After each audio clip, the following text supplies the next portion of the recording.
Il a dégainé avant toi, Maman. Salam alaikum. Bonjour coach, mes confrères.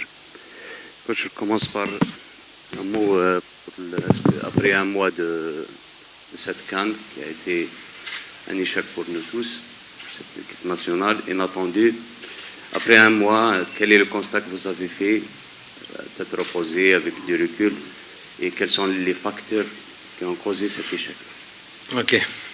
Donc c'est la question qui va prendre la moitié de la conférence de presse. Hein, c'est normal.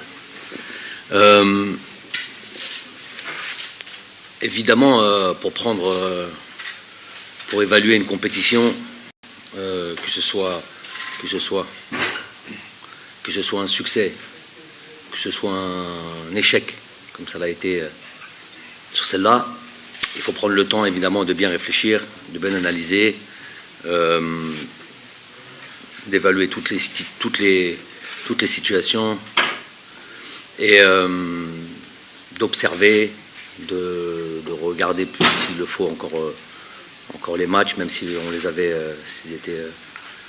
bien en tête, mais toujours important de regarder et d'avoir une analyse pragmatique, constructive, pour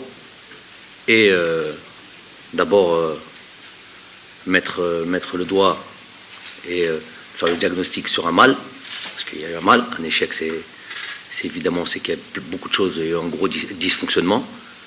Et puis, surtout, puisqu'on a une compétition et des matchs à venir, très vite, trouver les solutions et soigner ce mal. Donc, l'analyse que j'en fais, et ça va nous prendre un petit peu de temps. J'ai l'habitude de dire que quand on obtient, et je vous l'ai dit plusieurs fois, pour ceux qui ont été attentifs un petit peu, quand on obtient un résultat ou un succès comme ça a pu être le nôtre sur les 3 dernières années, on va dire, c'est une succession d'éléments favorables, une succession d'éléments qui vont dans le même sens et qui s'ajoutent les uns aux autres. Je vous ai plusieurs fois dit que ce n'était pas le travail ou le résultat de ce qui est le plus apparent des joueurs à l'entraîneur. Non, c'est beaucoup plus compliqué que cela. Donc, pour un échec, c'est aussi pareil. C'est une addition d'éléments défavorables, dont évidemment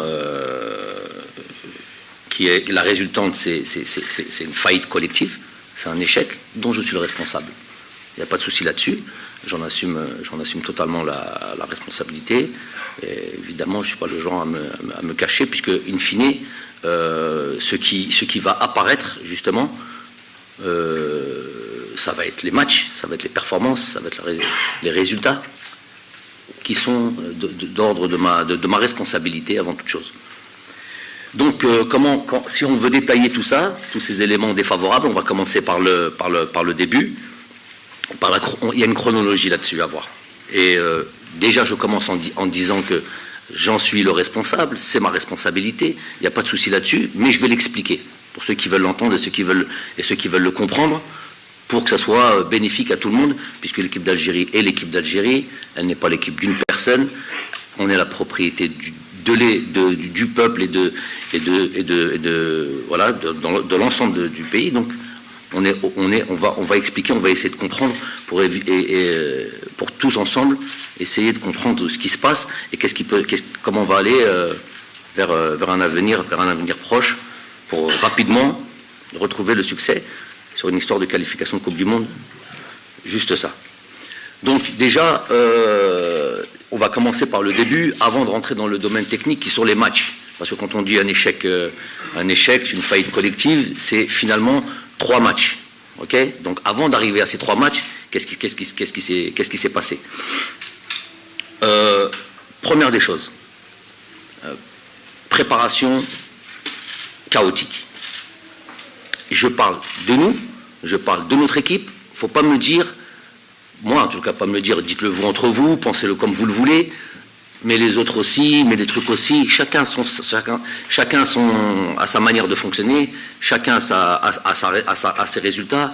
Quand en 2019 ou quand, je ne sais plus, pour les compétitions qu'on a jouées ou pour les matchs qu'on a pu jouer, on parle de notre préparation à nous, on parle de notre cheminement à nous, on ne dit pas le cheminement du Sénégal ou telle équipe, notre cheminement à nous. Ce que moi j'ai besoin en tant que coach et comment je procède et comment je fonctionne pour préparer notamment une équipe et une compétition. Donc déjà la préparation elle a été chaotique, et je l'explique.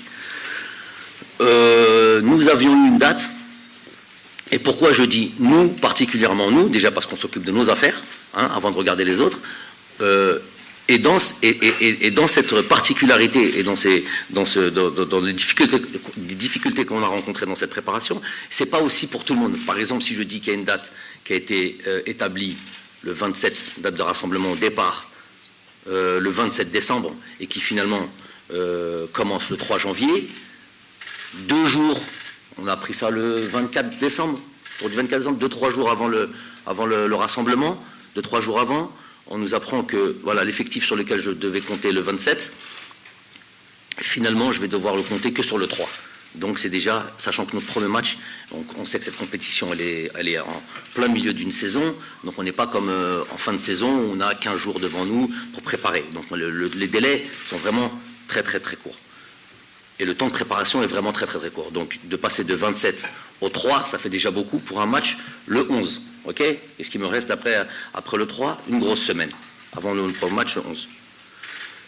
Pourquoi je dis que ce qui nous incombe à nous, notre préparation à nous, on n'a pas à la comparer à d'autres équipes, ça c'est une chose, mais en même temps j'ai envie de dire pourquoi on n'a pas à la comparer à d'autres équipes, parce que déjà c'est notre fonctionnement à nous, on sait ce qu'on va faire, on sait ce qu'on va mettre à l'intérieur de cette préparation et de ce délai qui nous est imparti. Il y a aussi le fait que nous, peut-être, nous avons des joueurs qui sont concernés par les matchs de Boxing Day, par exemple, par les matchs du début janvier, peut-être que d'autres équipes ne l'ont pas. Donc, c'est tout. Entre autres, sont les différences. Donc, déjà, une date qui est changée 2 jours juste avant. D'une préparation qui a été mise en place, pensée, réfléchie, 3-4 mois à l'avance. Donc ça, voilà déjà, gros point d'interrogation, pas point d'interrogation, mais constater que manquer de considération ce continent. Mais chéri Hnaya, tout le continent, 2 jours avant, nous dit finalement, ce ne sera pas le 27, ce sera le 1er janvier, le 3 janvier. Donc ça, déjà, c'est déjà une première chose. Donc compter sur 28 joueurs le 27 décembre, je me retrouve à avoir... combien on est venu à combien ? On arrive à Alger, on était le 27, on devait être 13. Donc déjà moins de la moitié. Hein ?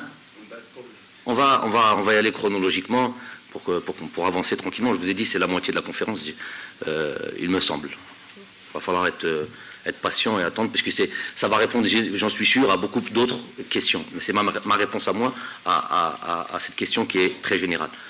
Donc, déjà, il y a ce démarrage tard, avec l'arrivée vraiment tardive des joueurs, ceux qui arrivent, ceux qui n'arrivent pas. On se dit, c'est pas grave, on attend, on essaie de travailler avec ceux que l'on a, puisque c'est des groupes de 12, c'est des groupes de 13, on essaie de travailler avec ce que l'on a, avec un match prévu le premier. Donc, d'ores et déjà, match annulé. Ça, c'est encore autre chose.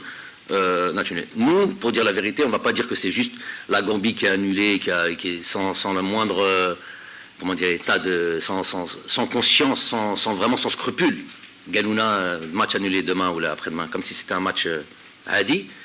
Malgré que nous, on était dans une difficulté aussi à fournir une équipe. On était là, on était 13, l'autre il vient, on manque de gardien de but, on ramène Medjadel, bref, on essaie de bricoler pour absolument jouer ce match-là. Finalement, on nous annonce qu'il n'y a pas de match. Ok ? On continue le boulot. On se prépare pour ce match du Ghana. On commence à voir arriver un peu plus de joueurs. On arrive à présenter une équipe. Nous jouons ce match du Ghana qui se passe, à mon goût, bien. Évidemment, tout n'est pas parfait dans ce match-là. Voilà, faire quand même une bonne prestation, gagner, ne pas encaisser de but, tout ça. Vient s'ajouter maintenant et c'est là où je vous avais dit, quand j'étais là-bas, quand j'étais en Afrique, certains journalistes qui étaient là, je ne peux pas tout dire. Même aujourd'hui, vous allez essayer de comprendre vous-même, parce que normalement les FEMO comprendront, mais je ne peux pas aussi dire clairement les choses. Nous avons eu 5 joueurs, seulement 5 joueurs qui n'ont pas eu le Covid. On voit comme ça ? 5 joueurs qui n'ont pas eu le Covid.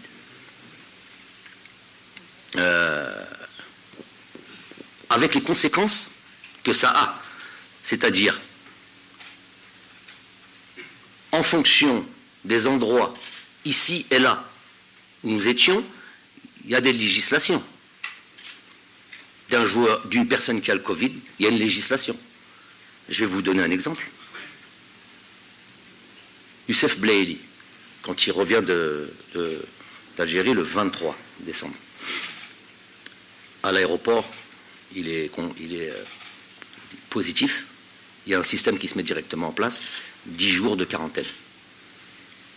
J'ai parlé de Youssef Blaili parce que tout le monde le sait, tout le monde l'a entendu, et donc je parle du quelqu'un. Je vous donne un autre exemple. Serge Romano. Ce que je vous ai dit, seulement 5 joueurs ne l'ont pas eu. On est 28, ça en fait combien qui l'ont eu? 23. Déjà, j'ai commencé par les joueurs. Moi, je ne suis pas joueur, malheureusement. Donc 23 qui l'ont eu. Donc je vais sortir des exemples, ceux-là qu'on a vu le plus. Serge Romano qui n'a pas rejoint, puisque aussi la moitié du staff technique, dont moi-même, vous êtes bien renseignés, on a eu le Covid pour la 2e fois, la moitié du staff de sécurité, la moitié du staff, plus de la moitié du staff administratif, donc bref, une hécatombe. Et tout ça avec les règlements, je vous ai dit, ici et là. Je ne rentrerai pas plus dans les détails, ça peut être problématique. Serge Romano, qui arrive au 2e match, qui rentre dans cette catégorie de joueurs qui a été contrôlés positifs au moment où truc, et qui rentre dans ces histoires de quarantaine. Ça aurait pu être le cas de beaucoup de joueurs. Si, voilà, une gymnastique qui s'est opérée, tout ça. Donc, plus que la situation administrative de ces personnes de tous ces joueurs et tout ce monde-là qui a eu le Covid, il y a la difficulté de se préparer. On ne joue pas ce premier match amical, ok, ça pose problème. Ça nous pose problème à nous. Pour match de préparation, vous savez très bien que j'aime pas ce terme-là. Match de préparation, ça nous pose problème. On n'a pas l'ensemble de l'effectif. J'en ai jamais eu à l'entraînement l'ensemble de l'effectif. Moi-même, j'ai pas toujours été à l'entraînement, si ce n'est seulement après être arrivé là-bas au Cameroun. Donc déjà, préparation à ce niveau-là, chaotique. Ensuite, nous avons, vous avez pu le voir peut-être,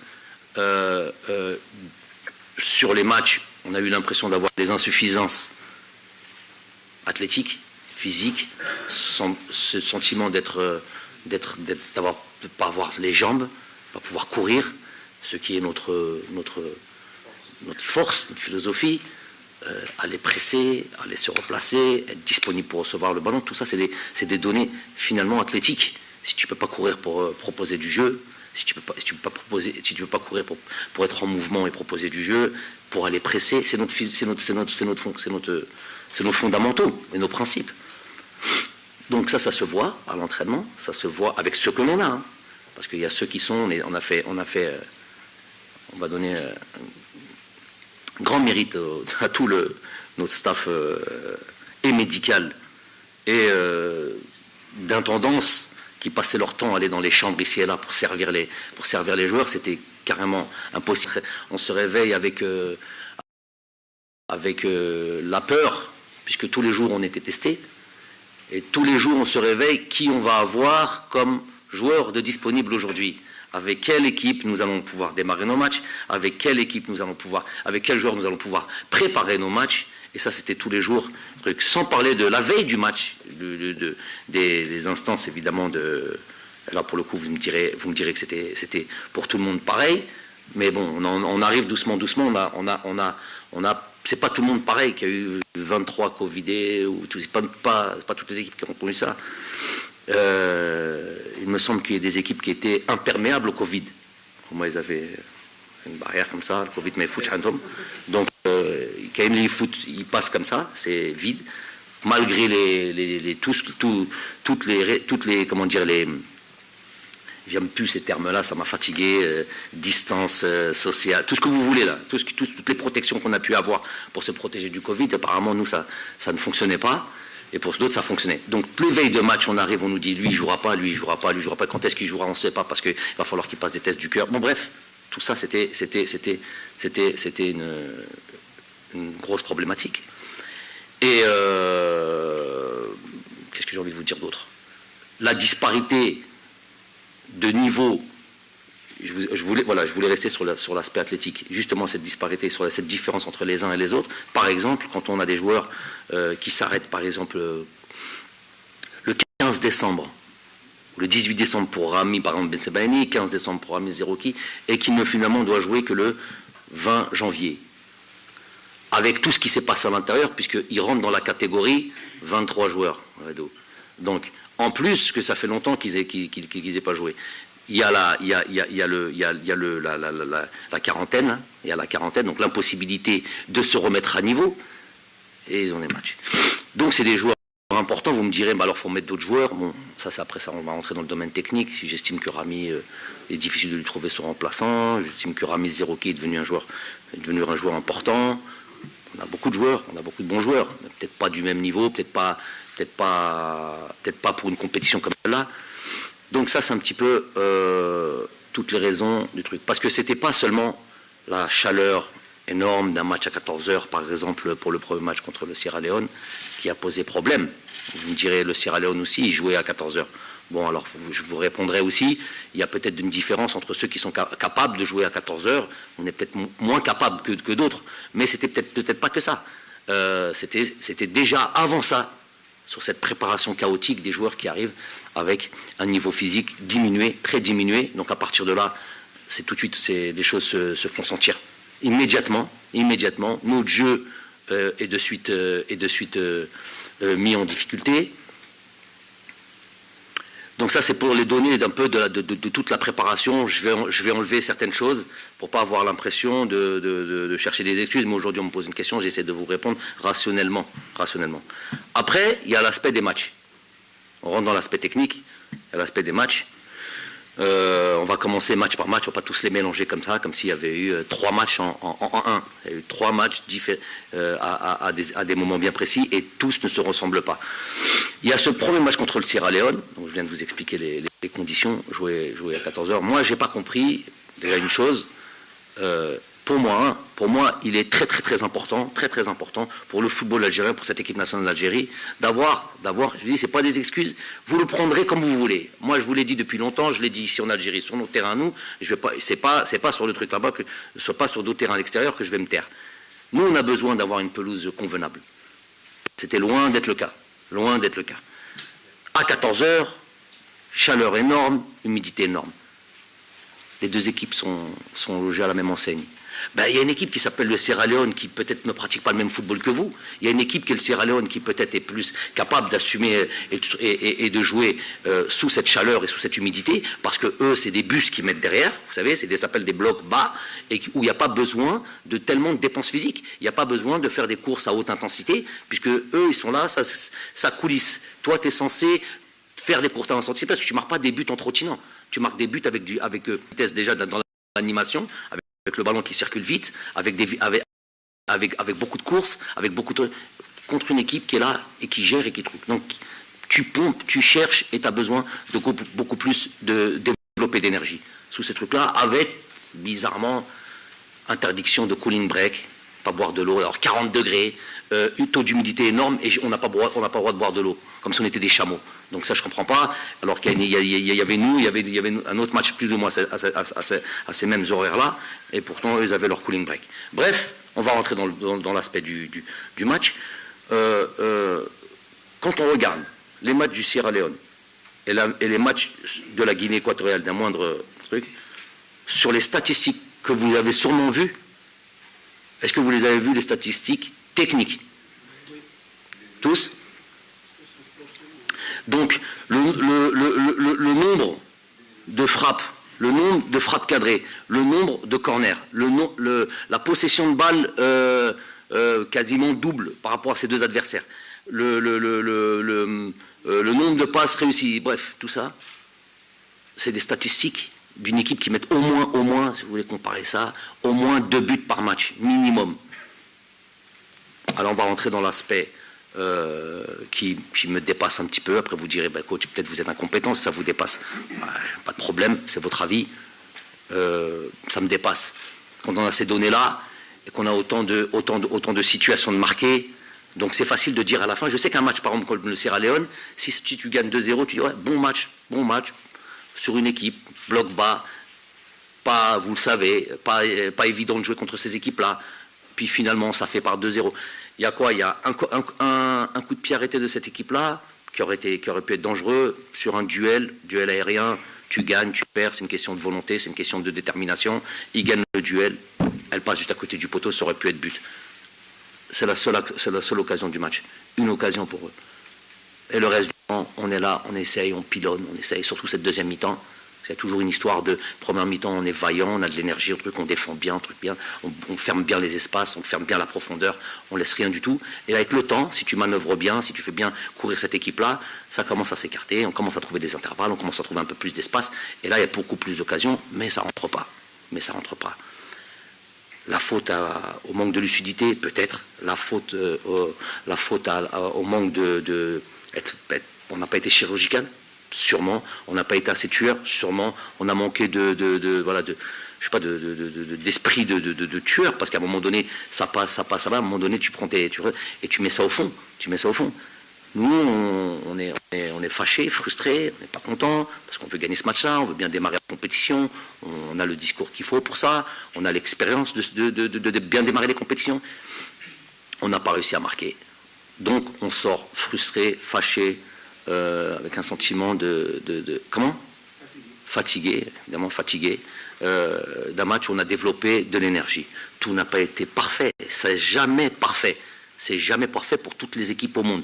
Bon, on va déjà commencer par féliciter cette équipe du Sénégal, qui a mérité depuis tellement longtemps qui recherche un titre. Comme quoi, c'est pas, ils ont toujours eu des grosses équipes, des gros joueurs et des trucs. Il a fallu attendre tout ce temps-là avant de gagner la Coupe d'Afrique pour vous dire que c'est pas facile. Donc on va d'abord les féliciter, c'est le tenant du titre, et en même temps rebondir sur le fait que, par exemple, on prend en exemple cette équipe qui a fini champion, qui joue contre une équipe plus ou moins, qui a joué contre qui le premier match?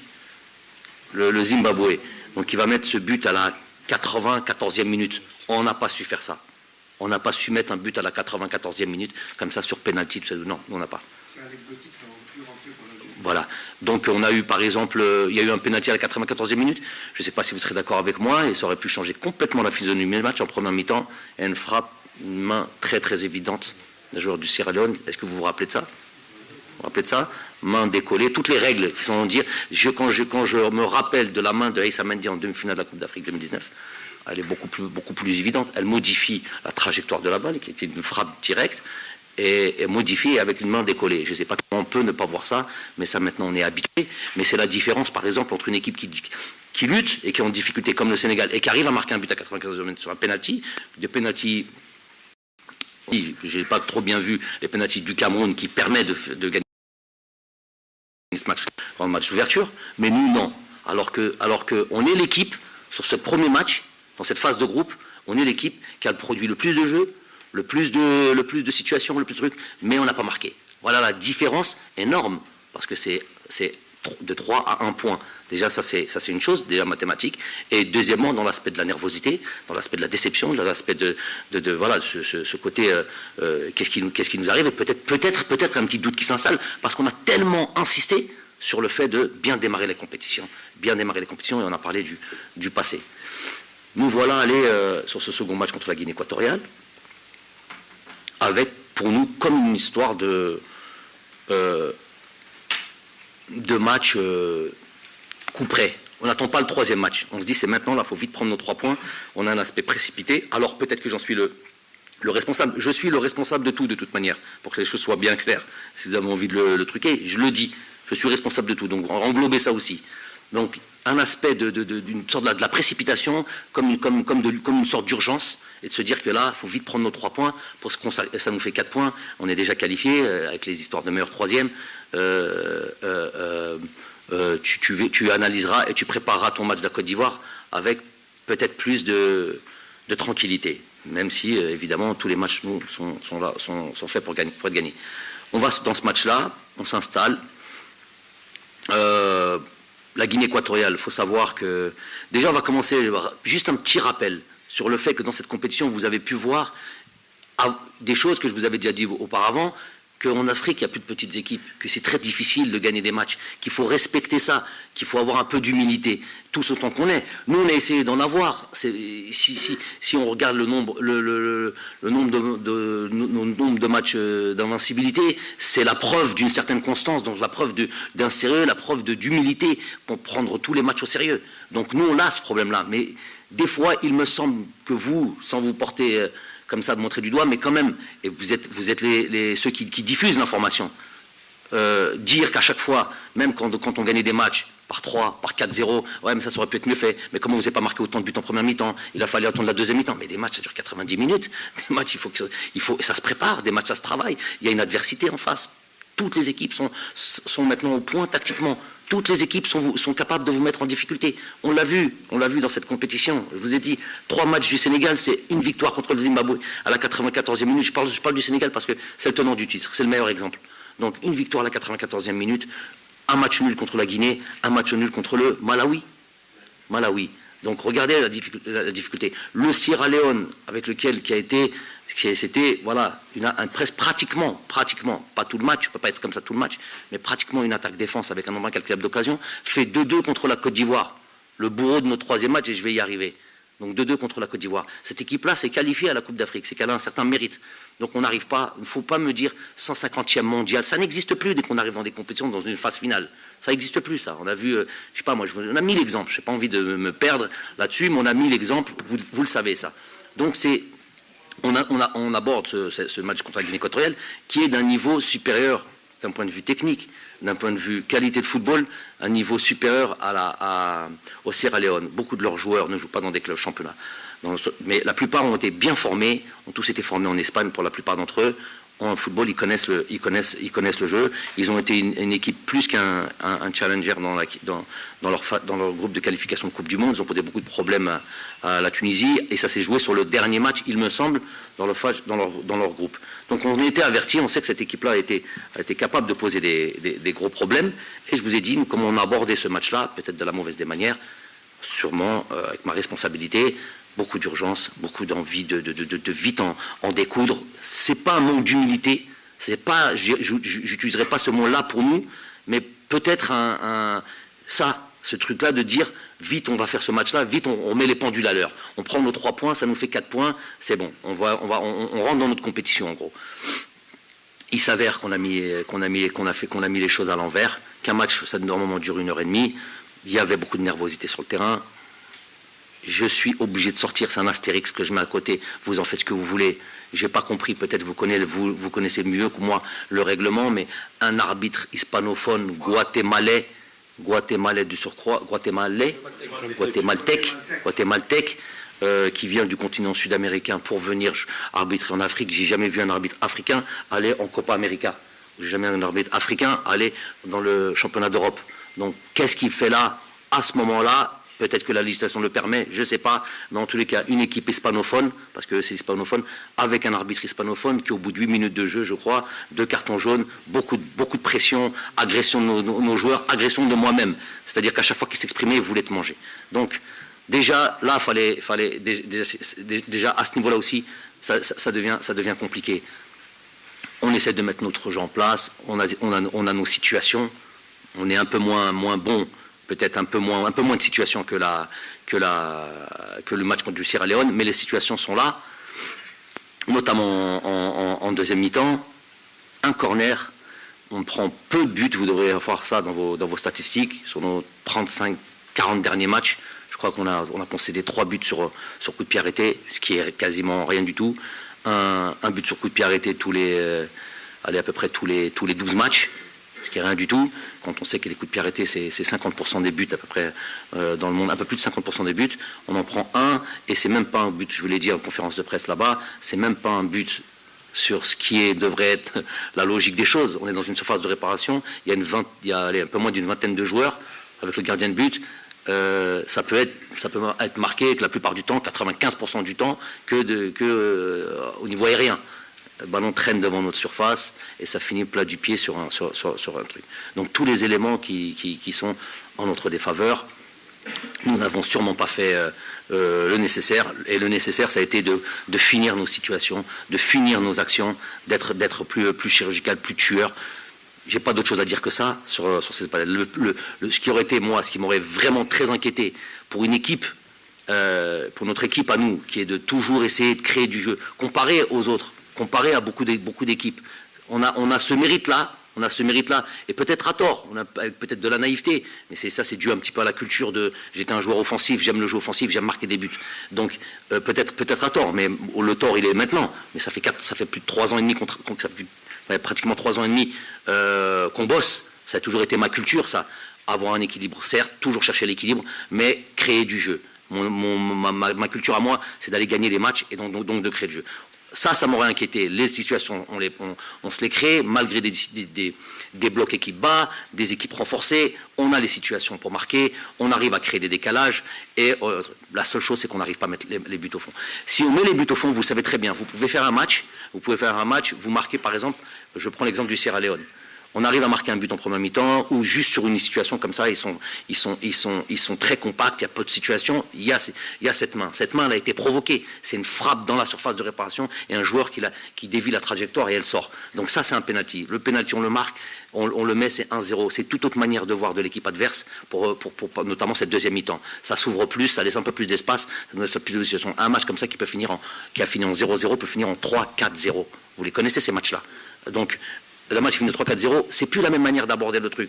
Donc déjà, on est plus confiant, déjà on est rentré dans notre truc. Vous, la presse, vous êtes un peu moins virulent. On a réussi notre entrée en matière, donc c'est pas le cas. Donc on est de suite sous pression. Nous faisons pas on a ce sentiment d'urgence, on confond vite ses préoccupations sur ce match contre la Guinée équatoriale. Le voilà qui nous mettent ce deuxième but, et après sur les 5 dernières minutes, ils essaient de jouer un peu comme le Brésil. Ça c'est toujours tout le match à défendre, et à la fin, quand ils voient qu'une équipe elle essaie de jouer vers l'avant, pour moi c'est anecdotique. Les 10 dernières minutes sont anecdotiques. Donc on se retrouve à un point. Moi c'est ça, hein, quand je parle d'échec, on parle d'échec évident. Ce qui m'intéresse, c'est de suite parler du technique et des matchs. Je vous ai mis en avant certaines choses pour qu'il y ait une chronologie. Mes explications à moi, vous les prenez pas. Ça c'est vous qui analysez. Mais moi, ce qui m'intéresse, c'est ça, match après match. Pas dire une globalité, échec. Échec des matchs, comme on a fait. On se retrouve à un point sur 2 avant de affronter la Côte d'Ivoire. Donc là, plus que jamais, dans l'obligation de gagner, plus que jamais... avec un doute qui s'est réellement installé, et Astérix aussi, un petit peu sur le côté, quelque chose que vous allez me poser, donc désolé pour celui qui voulait poser la question, je vais anticiper. Nous voilà aussi, sur ce match de la Guinée équatoriale, on a perdu évidemment les 3 points, et on a perdu quoi d'autre? Voilà. Donc cette fameuse série d'infaillibilités dont on n'a pas à avoir honte, qu'on ne dit c'est pas, c'est c'est trop, elle a mis trop de pression sur les trucs, ça aurait été bien qu'on l'ait jamais cette série d'infaillibilité. Mais non, série d'infaillibilité veut dire qu'il y a eu du travail, il y a eu des résultats, c'est les joueurs qui l'ont gagné. Le terrain loin de l'Algérie, en Algérie, donc ça, non, c'est vrai que cette série d'infaillibilités s'arrête à un match, voilà, d'un record mondial. Celui qui vient de dire aussi, c'est pas celui qui a jamais transpiré, jamais joué au football, qui sait pas ce que c'est, dit nous ça nous coûte quoi ça, on sait pas un titre ça. Des titres on en a gagné. Comparé à beaucoup de gens qui sont passés en équipe nationale d'Algérie, que ce soit en tant qu'entraîneur, en tant que consultant, en tant que joueur, nous les titres on en a gagné. On a rempli cette vitrine qui était quasi vide. Ça vous l'enlèverez à personne. Et donc cette série fait qu'aujourd'hui, bon, nous c'était cette première place qui était en nous, comptait à 35 matchs. Quel a été le deal? Je vous l'ai déjà dit et je vais le répéter. Quel a été le deal tout de suite après la Coupe d'Afrique 2019? C'était, est-ce qu'on est capable, parce que je sais, par expérience, par analyse, qu'après un triomphe, généralement, il y a une chute. Après un pic, il y a souvent une chute. Pour mille et une raisons. Pour mille et une raisons, on ne va pas prendre plus de temps à les expliquer. On a eu un deal avec les joueurs. Est-ce qu'on est capable, et en se fixant un objectif, c'est pas juste l'objectif d'être invincible pendant je ne sais pas combien d'années. Non, c'est qu'il y a une Coupe du Monde qui va arriver. C'était ça l'objectif. Donc, et je vous l'ai dit les choses, j'en parle en amont. Est-ce qu'on est capable de se remettre au boulot et de ne pas s'arrêter sur ce titre de champion d'Afrique et de se dire que nous, on va aller à la Coupe du Monde, et pour ça, il va falloir s'améliorer, il va falloir être constant, il va falloir continuer à travailler. Ça a été le deal avec les joueurs. Le deal a été dit, tout le monde avait cet objectif de Coupe du Monde, et c'est parti le travail. Ça nous a amené à ce nombre de matchs. C'est pas on voulait juste atteindre cette série, c'était pour dire que plus on gagnait, plus on se rapproche de notre objectif qui est de se qualifier pour cette Coupe du Monde. On est à 2 matchs, donc on n'est plus trop loin avec un adversaire de taille qui nous attend, mais on n'est plus trop loin.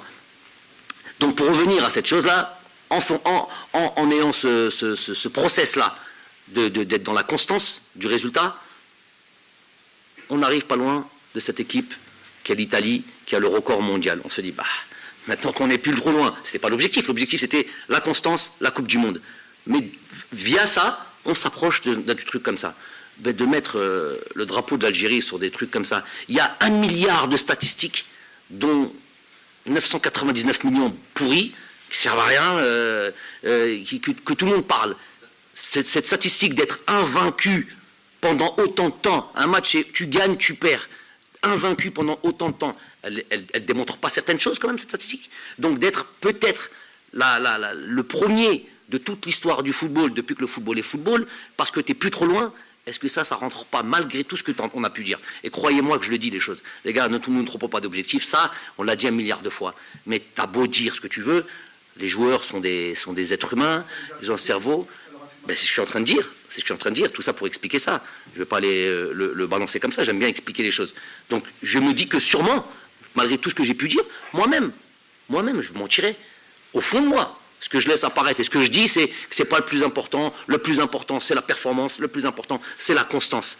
Mais dès qu'on arrive là, même moi, je me dis, waouh, qu'est-ce que tu vois? Tu vois l'Italie, tu vois l'Espagne, tu vois le Brésil, tu vois l'Argentine, tu vois l'Allemagne, tu vois la France. C'est quoi le truc commun entre eux? Ils sont tous champions du monde. Et tu vois l'Algérie qui vient se greffer. Il y en a qui vont dire, toujours les mauvaises langues, mais c'est l'Afrique. Ah oui, donc tu as fait l'Afrique. Donc pour l'instant, je travaille en Afrique. Donc je me base sur ce que j'ai fait. Et pourquoi d'autres équipes? Des équipes comme l'Égypte, des équipes comme les grosses équipes, là, toutes les grosses équipes du continent africain historiques, qui ont fait des Coupes du Monde et tout ça. Pourquoi le Cameroun ne l'a pas fait? Pourquoi l'Algérie, pourquoi le Maroc ne l'a pas fait? Pourquoi toutes ces équipes-là, le Sénégal ne l'a pas fait, le Nigeria ne l'a pas fait? Pourquoi l'Égypte ne l'a pas fait? La Côte d'Ivoire ne l'a pas fait? Des joueurs qui comptaient des gros joueurs, la Côte d'Ivoire, Drogba, pourquoi ne l'ont pas fait? Ils ont atteint ce chiffre de 26, nous on était là en train de se battre. Tout le monde le disait. 25, 26 en Afrique, record d'Afrique, on est arrivé à 35. À venir chatouiller le truc. Et puis, qu'on le veuille ou non, nous on est en Afrique. S'il y avait une équipe qui aurait fait ça voilà, et ils auraient fait. Donc nous, on a atteint là, ce niveau-là. Non, mais c'est pas juste la Colombie, le Mexique, c'est tout un parcours. C'est battre 2 fois le Sénégal, c'est battre toutes les équipes du top 5, battre 2 fois le Sénégal, battre 2 fois le Nigeria, battre 2 fois la Tunisie, voilà, c'est la seule équipe qu'on n'a pas rencontrée, c'est le Maroc. Donc, dans tout ce truc-là, arriver à ce truc-là, c'est sûr et certain que perdre contre la Guinée équatoriale, tout en respectant cette équipe-là, mais cette équipe-là, on la joue 25 fois, on gagne 24 fois, c'est sûr et certain ça je peux le garantir. Donc de perdre comme ça, en plus d'avoir perdu ce match-là, chez les joueurs, chez moi-même, bon, moi j'ai une autre je suis entraîneur, j'ai une autre priorité, c'est de battre vite la Côte d'Ivoire. Mais au fond de moi, de me dire, purée, on était à un match comme ça de figurer, c'est quand qu'une équipe va revenir, voilà, mettre l'Algérie là-haut, là. Mon objectif, c'est toujours ça, de manière. Mettre l'Algérie là-haut, tout seul, comme ça. Quand ils viennent mettre cette statistique-là. C'est bizarre. Sur la fin, là, sur les 3-4 derniers matchs, commencer la FIFA la FIFA nous envoie un message pour nous dire, nous féliciter quel match, là. À un certain nombre de matchs, au 33e, ou je sais pas quoi. La FIFA, qui te félicite du truc. Dès qu'on s'approche un peu plus du truc, ça y est, on ne veut plus en parler. Ah, c'est une statistique anecdotique, ça, c'est... Maintenant, les plus anecdotiques, on va en reparler maintenant, puisque c'est l'Italie qui est là-haut. Donc, être deuxième, c'est pas mal non plus. Donc, ça, évidemment que c'est dans les cerveaux. Personne ne dit, moi je suis pas à l'intérieur des cœurs, je suis pas à l'intérieur des têtes, moi je peux juste communiquer, je peux juste dire, les joueurs ne m'ont jamais entendu dire, les gars, il y a un record, jamais j'ai parlé de record, jamais au grand jamais je l'ai laissé sous-entendre. Mais moi je leur parlais de performance, de continuité, de continuer à travailler, de continuer à respecter les équipes. Ils ont un cerveau, ils ont un cœur, c'est pas des enfants. Perdre contre la Guinée, en plus d'un point de vue mathématique, et se mettre de suite en difficulté contre la Côte d'Ivoire, ça a aussi pesé par rapport à leur truc. Ça, c'est clair et net. Chez moi-même, j'ai eu ce sentiment de zut, pour être poli, on a raté le truc de peu. Donc, nous voilà joués contre la Côte d'Ivoire, un adversaire évidemment de taille, avec une multitude de joueurs de haut niveau, qui ont l'habitude de ces gros matchs-là. On fait une première mi-temps, on va dire, avant le but qu'on concède. Donc on est une équipe qui est mathématiquement très en difficulté. Psychologiquement, 1 point sur 2 matchs contre des équipes largement à notre portée, malgré tous les discours du monde et toute la volonté du monde je vous ai dit, c'est des joueurs, ils sont acteurs de ce qu'ils font. Il y a beaucoup de joueurs d'expérience qui savent, quand le discours est bien sûr qu'ils avaient envie, bien sûr qu'on avait tous envie d'aller faire. C'est pas un exploit d'aller battre la Côte d'Ivoire, c'est pas un exploit, c'est une grosse performance. C'est une grosse performance, notamment dans les conditions dans lesquelles on était, c'était une grosse performance, mais c'était pas un exploit. On prépare le match comme on peut. Je suis obligé de dire comme on peut. Certains joueurs sortent du placard, sortent de prison, puisqu'il y avait des quarantaines encore. Ramiz qui revient, qui n'a pas joué, donc c'est lui qui n'avait pas joué depuis le 18 décembre, qui revient pour ce match-là. Ismaël Benasser qui sort aussi de son truc, qui avait joué juste le match auparavant, mais qui avait été absent pendant longtemps, pareil, Covid, sous compétition. Bref, on essaye de relancer un peu des joueurs comme Saïd Benrahma, l'intégrer dans cette compétition avec ce qu'il peut faire de bien en Angleterre et me dire qu'il a les jambes. Bref, mettre notre équipe en place, essayer de préparer au mieux ce match-là. On fait, je vous dis, jusqu'au premier but qui vient nous couper les jambes. Juste avant, on frappe sur le poteau. Ismaël Benasser, juste avant, frappe sur le poteau. On est plus ou moins bien installé dans cette rencontre. Sur une situation, on va pas la redécrire, contre le cours du jeu. Une frappe sur le poteau, ils mettent le truc, 2 minutes plus tard, boum, but. Deuxième situation, juste avant la mi-temps, coup de pied arrêté. J'explique pas l'absence, on peut gagner des duels. Quand tu as un mec qui fait 1m95 et que tu as un joueur qui est un peu plus petit, j'ai pas 10 joueurs de basketball dans mon équipe. Et qui prennent le dessus sur toi. Je vous ai dit, contre le Sierra Leone, ballon dans la... Moi, ce qui m'intéresse, c'est d'être au marquage et faire le nécessaire pour aller. Après, le gars prend le dessus sur toi, tu peux rien y faire. Si vous vous rappelez une situation, un jour, un match, Barcelone-Real Madrid, Puyol qui prend l'ascendant sur Sergio Ramos, mais il est au marquage avec lui, il saute avec lui, et c'est Puyol qui prend Mourinho, le lendemain, l'accable et dit, voilà, c'est lui, c'est sa faute. Ramos, il lui dit, t'as jamais joué, c'est parce qu'il n'a jamais joué au football qu'il dit ça, en parlant de Mourinho, parce que s'il n'est pas au marquage, c'est un problème, mais quand tu es au marquage, tu sautes et que tu fais tout ce qui est possible, mais que le gars prend l'ascendant sur toi, c'est le football. C'est un rapport de force qui a été gagné par le truc. Donc là c'est pas ça. Là, contre truc, ce deuxième but, 1-0, tu es dans le match, tu vas revenir, il y a du temps, tu restes en place. On prend ce deuxième but qui nous fait très mal. À la mi-temps, je tente le tout pour le tout, je repars avec 2 attaquants. En face de nous, c'est pas le Djibouti. Nous ne sommes pas au point sur des équipes comme la Côte d'Ivoire en jouant à 2 attaquants. On prend l'eau au milieu de terrain, mais moi les choses elles se règlent en amont. Si en amont, après c'est la résultante. Si en amont on fait pas le travail, qui est notre travail d'harcèlement, qui est notre travail de mettre en difficulté, on est tout de suite après. On a les situations de revenir, mais bon, pour moi c'est anecdotique. Je retiens pour moi cette deuxième mi-temps, notamment, même si c'est la plus mauvaise mi-temps de mon mandat depuis que je suis en équipe nationale. Si on considère aussi le match du Bénin, là-bas au Bénin, Voilà, c'est les deux matchs, allez, je vais les prendre dans leur ensemble, les deux matchs, pour faire plus court,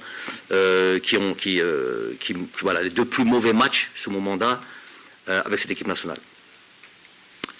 Voilà un petit peu les... Ça a pris combien de temps tout ça là? Khalas, barkana 10 minutes.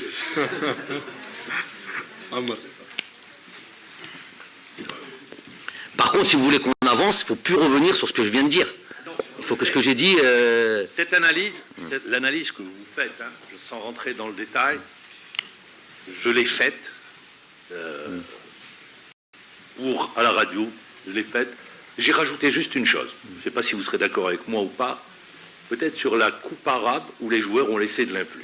Parce qu'ils ne devaient pas jouer, si je me souviens bien, hein, ils ne devaient pas jouer autant de matchs. Mais bon. Et sur le plan émotionnel également... Écoutez, je l'avais marqué, je ne l'ai pas dit. Ah ben voilà, bon, très bien, on est d'accord. Je voudrais rajouter également, contrairement à l'Égypte en 2019, pour avoir été proche de l'équipe nationale, sur l'environnement immédiat. Je vais le dire, ça dégageait sur l'extérieur beaucoup plus de, quand je dis sérénité, je veux dire tranquillité. Là, il y avait un peu trop d'excitation sur les... Qu'est-ce que l'environnement immédiat? Je vais le dire tout de suite. Le manager de l'époque, c'est pour ça que je ne veux pas citer comme ça, trop de déclarations sur l'extérieur, ça entraînait des contradictions, ça entraînait en plus la rumeur, je parle au Cameroun, ça entraînait, bon, pour ceux qui ont la tête sur les épaules et qui savent fonctionner, ça passe, mais sinon ça entraînait l'image que ça renvoyait. Il y avait un peu de tension. C'est pour ça que je le dis. Je pense, je ne sais pas si vous étiez au courant ou pas de ce qui se passait sur l'extérieur, mais sûrement pris par la compétition, ce n'était pas le cas. Donc je rajouterai ces deux choses-là. Voilà.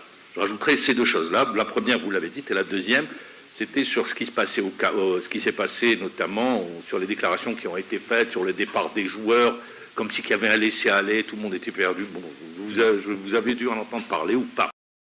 Je ne sais pas. Moi, je vais me projeter sur le Cameroun. Coach, pour vous avoir suivi... Mais je peux répondre un petit peu sur... pardon, oui. Voilà, après, on va parler du Cameroun. Mais dire, le laisser-aller, il n'y aura jamais de laisser-aller tant que je suis là, moi, en tous les cas... Coach, quand je dis laisser-aller, pardon, parce que pour que les choses soient claires, qu'il n'y ait pas de par rapport à cette histoire de joueurs qui sont partis voilà, après. voilà. Il faut savoir que moi, à tort ou à raison, moi, dès que je termine une compétition, dès que je termine un match, ne serait-ce qu'à Tchaker, par exemple, quand on a deux matchs, et que le deuxième match se joue à Tchaker, dès que le match termine, j'estime que c'est plus mon travail. C'est-à-dire que s'il y a match dans la foulée, c'est absolument mon travail.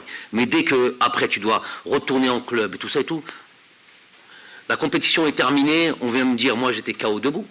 D'ailleurs, je ne sais même pas où je devais rentrer, si je devais aller ici ou là. Donc, moi, on vient me dire quand même qu'il y a un avion, mais ils le savent, avec ceux avec qui je travaille. Il y a un avion qui part à Paris. Donc, à ma grande surprise, comme je ne savais pas qu'il y avait des avions à cette heure-là qui partaient sur Paris, que les joueurs doivent rentrer. Ils sont tous en championnat. Il y en a, ils ont rejoué 3 jours après. Je ne sais pas quoi penser, j'ai pas envie d'y penser. Mon fonctionnement, ça a toujours été celui-là. Dès que la compétition se termine pour moi, je ne fais plus le service après-vente. Les gens sont libres de faire ce qu'il faut. Il y a une administration, il y a un truc. Ça veut de régler ça. J'ai pas de match après moi. Moi, ce qui m'intéresse, c'est contrôler mon groupe. Je ne les contrôle pas toute l'année. Je ne suis pas leur papa ou un truc comme ça. Je les contrôle pour mes matchs et pour le truc. C'est ça qui nous lie. Après, à l'intérieur des choses, la vérité... non, je vais revenir un petit peu sur la Coupe arabe. Ça a été bien vu. L'aspect de l'état d'esprit des joueurs, beaucoup de nos joueurs ont composé cette Coupe arabe. Beaucoup de nos joueurs. C'est sûr que de passer, vous allez me dire, d'une compétition. Avant la compétition, il y en a qui l'ont dit assez justement. Est-ce que c'est pas trop 2 compétitions ensemble comme ça à un mois d'intervalle? Oui, in fine, on peut dire que c'est trop, parce que quand on a vu des joueurs arriver, et pour en avoir discuté avec eux, des joueurs importants de notre équipe, de dire que émotionnellement plus ou moins vidés, parce que c'est pas juste l'aspect physiologique et l'aspect physique d'avoir joué plusieurs matchs à 120 minutes pour certains joueurs durant la Coupe arabe. Donc c'est pas juste ça, c'est l'aspect et des fois c'est plus important, l'aspect émotionnel, se reconcentrer, ravoir très très très fin pour gagner, pour faire un bon parcours, voire gagner une compétition telle que la Coupe d'Afrique, qui est d'un niveau complètement différent. Il faut se le dire. C'est beaucoup de force mentale énormément de force mentale. Mais si tu n'as plus rien, parce que tu as épuisé tous tes, entre guillemets, tous tes neurones, et que tu n'as plus cette force de dépassement de soi, que tu n'as plus cette... Ça, c'est mental. C'est vrai que ça devient problématique. Et ceux qui l'avaient dit avaient vu assez justement, mais moi, j'avais une forme de problématique. C'était si ces joueurs-là ne jouaient pas cette compétition, ils jouaient pas. Donc, ils arrivaient, comme Ramiz, comme Ismaël, comme beaucoup d'entre eux, avec pas de match, pas de compétition pendant 1 mois et demi ou 2 mois avant cette Coupe d'Afrique. Je termine juste ça. Je veux juste vous interrompre sur cette question-là. Je me souviens en conférence de presse, vous aviez donné à l'époque le nombre de matchs que les joueurs en principe devaient jouer. Si je me à ça justement. Donc, donc on est obligé de les laisser jouer, obligé qu'ils puissent jouer, mais, et ce que vous avez dit, avec bien sûr tout ce qu'on imagine, ça a toujours été en concertation, une gestion des temps de jeu. Mais le souci, c'est qu'il y a eu un engouement qui s'est pris de cette Coupe arabe. Je me voyais mal dire à Majid, Lyoum, Youssef Blaili, mais l'Abch, mais le Maghreb. Voilà. Vous savez ce qui s'est passé contre le Maroc? Voilà. Donc, Lyoum, tu fais pas ça. Lyoum, il joue que temps. Lyoum, vous ne pouvez plus faire ça. On a démarré la compétition comme ça, en se disant attention à ça, attention à ça, attention à ça. Bref, on démarre un peu comme ça. Ensuite, dès que c'est parti, de toute manière, je ne dis pas que je n'avais pas calculé ça avant. J'en avais parlé avec le staff, pas directement avec Majid au début, mais cette dit, on veut gérer le temps de jeu, mais dès que ça va passer les quarts de finale, ça sera inarrêtable. Je me vois pas dire à Majid, on arrête lui, on arrête lui, on arrête lui. Donc c'est parti. Et puis comme par hasard, nos matchs ont duré 3 jours, un seul match. Donc c'était épuisé. C'est sûr que certains sont arrivés, je vous dis, physiquement sur les rotules, émotionnellement sur les rotules. Ça, c'est une évidence. On a pu le voir, j'ai pu le discuter avec eux, j'ai pu voir leur attitude. Et d'autres, c'est pas le plus important là aussi, aussi, pas que pour ceux qui sont de la Coupe d'Arabe, pour rappeler un chat,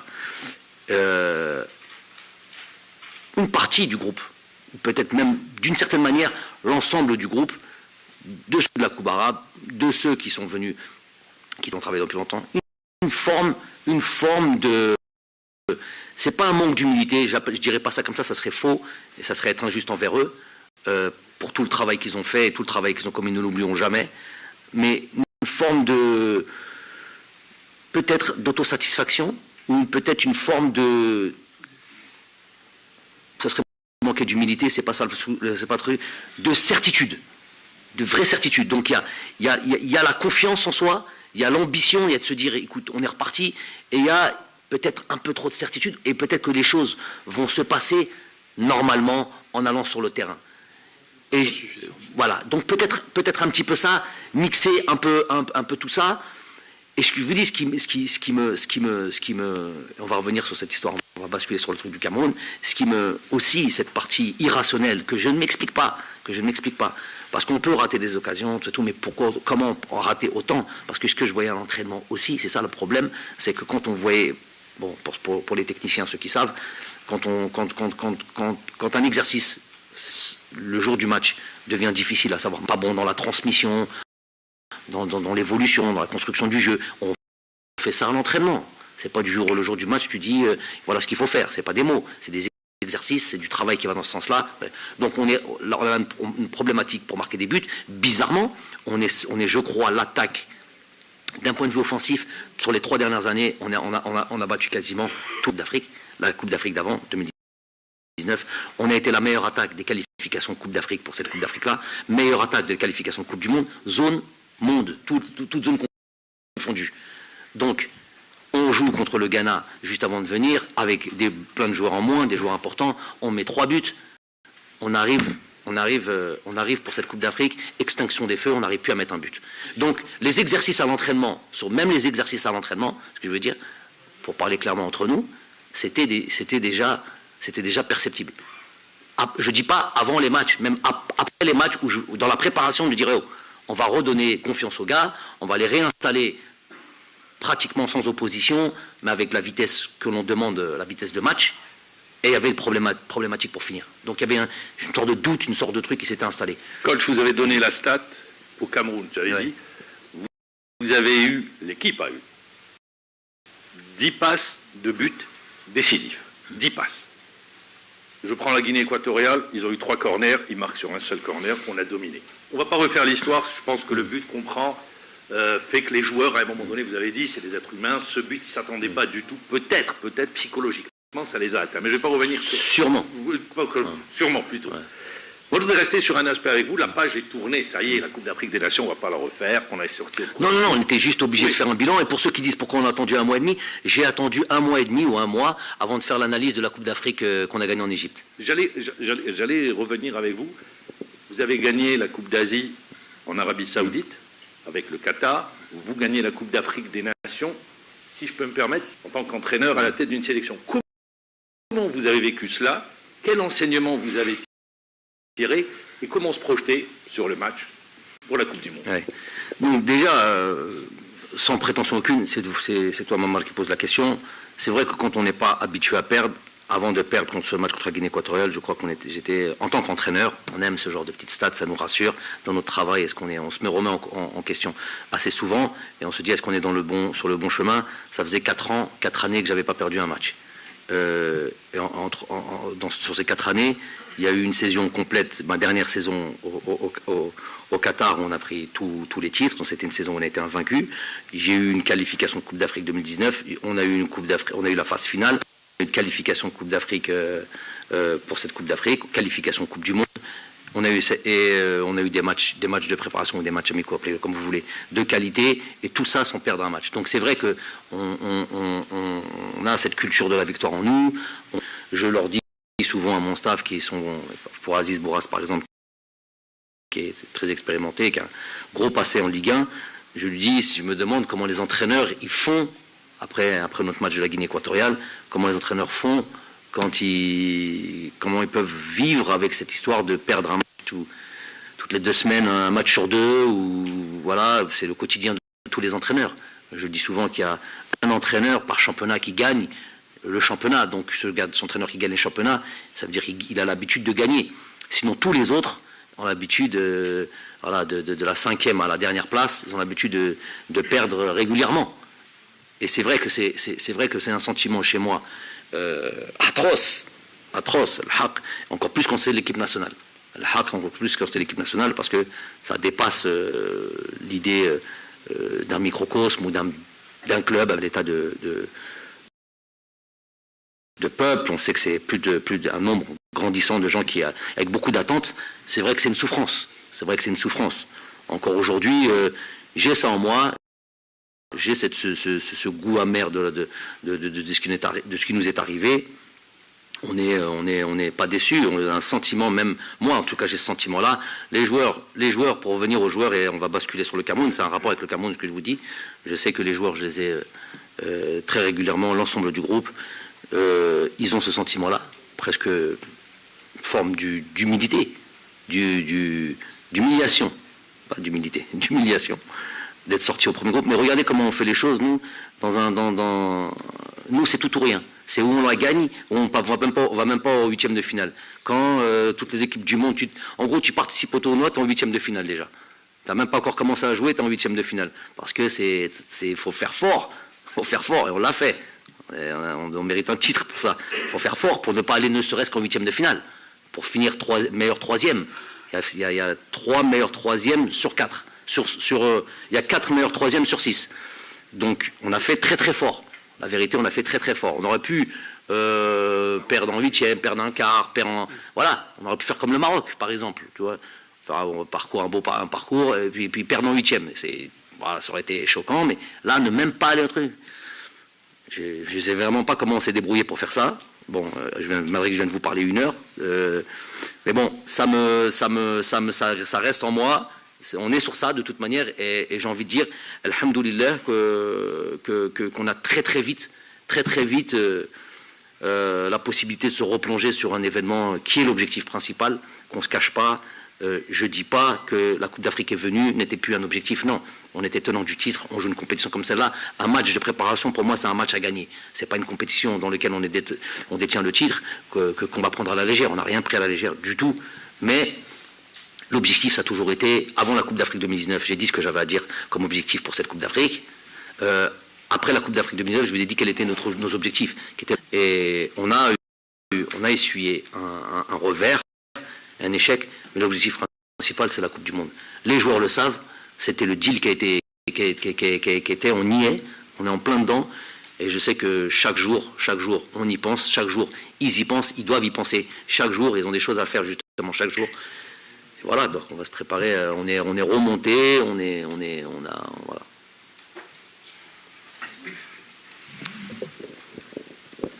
السلام عليكم كوتش. عادل ياسف صحفي قناة البلاد.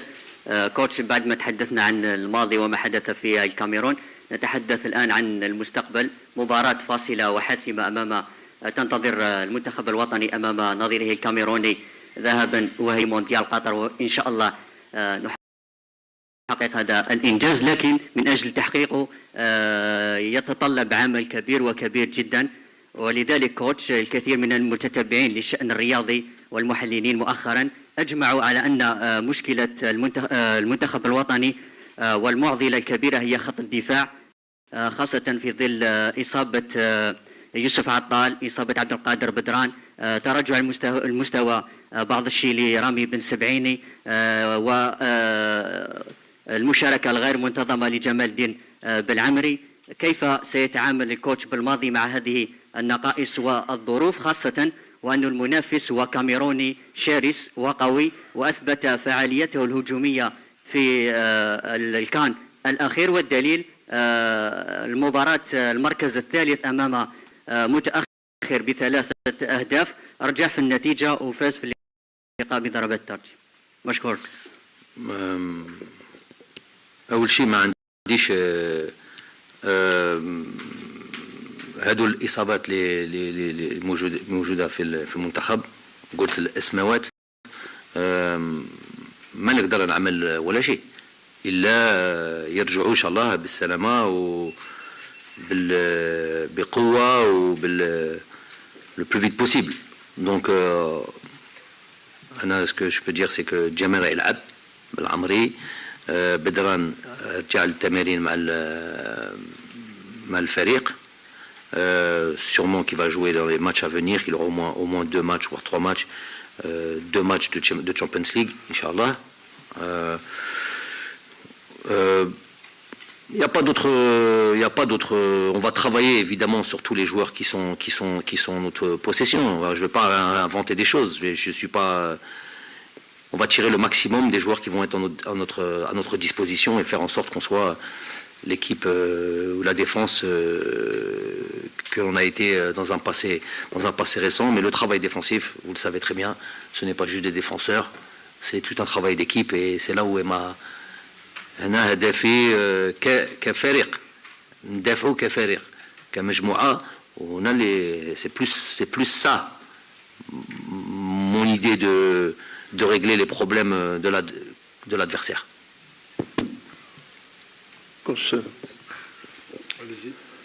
Confrères, consoeurs, les membres du staff technique, le chargé de com, coach, bonjour, Zouf Laoun.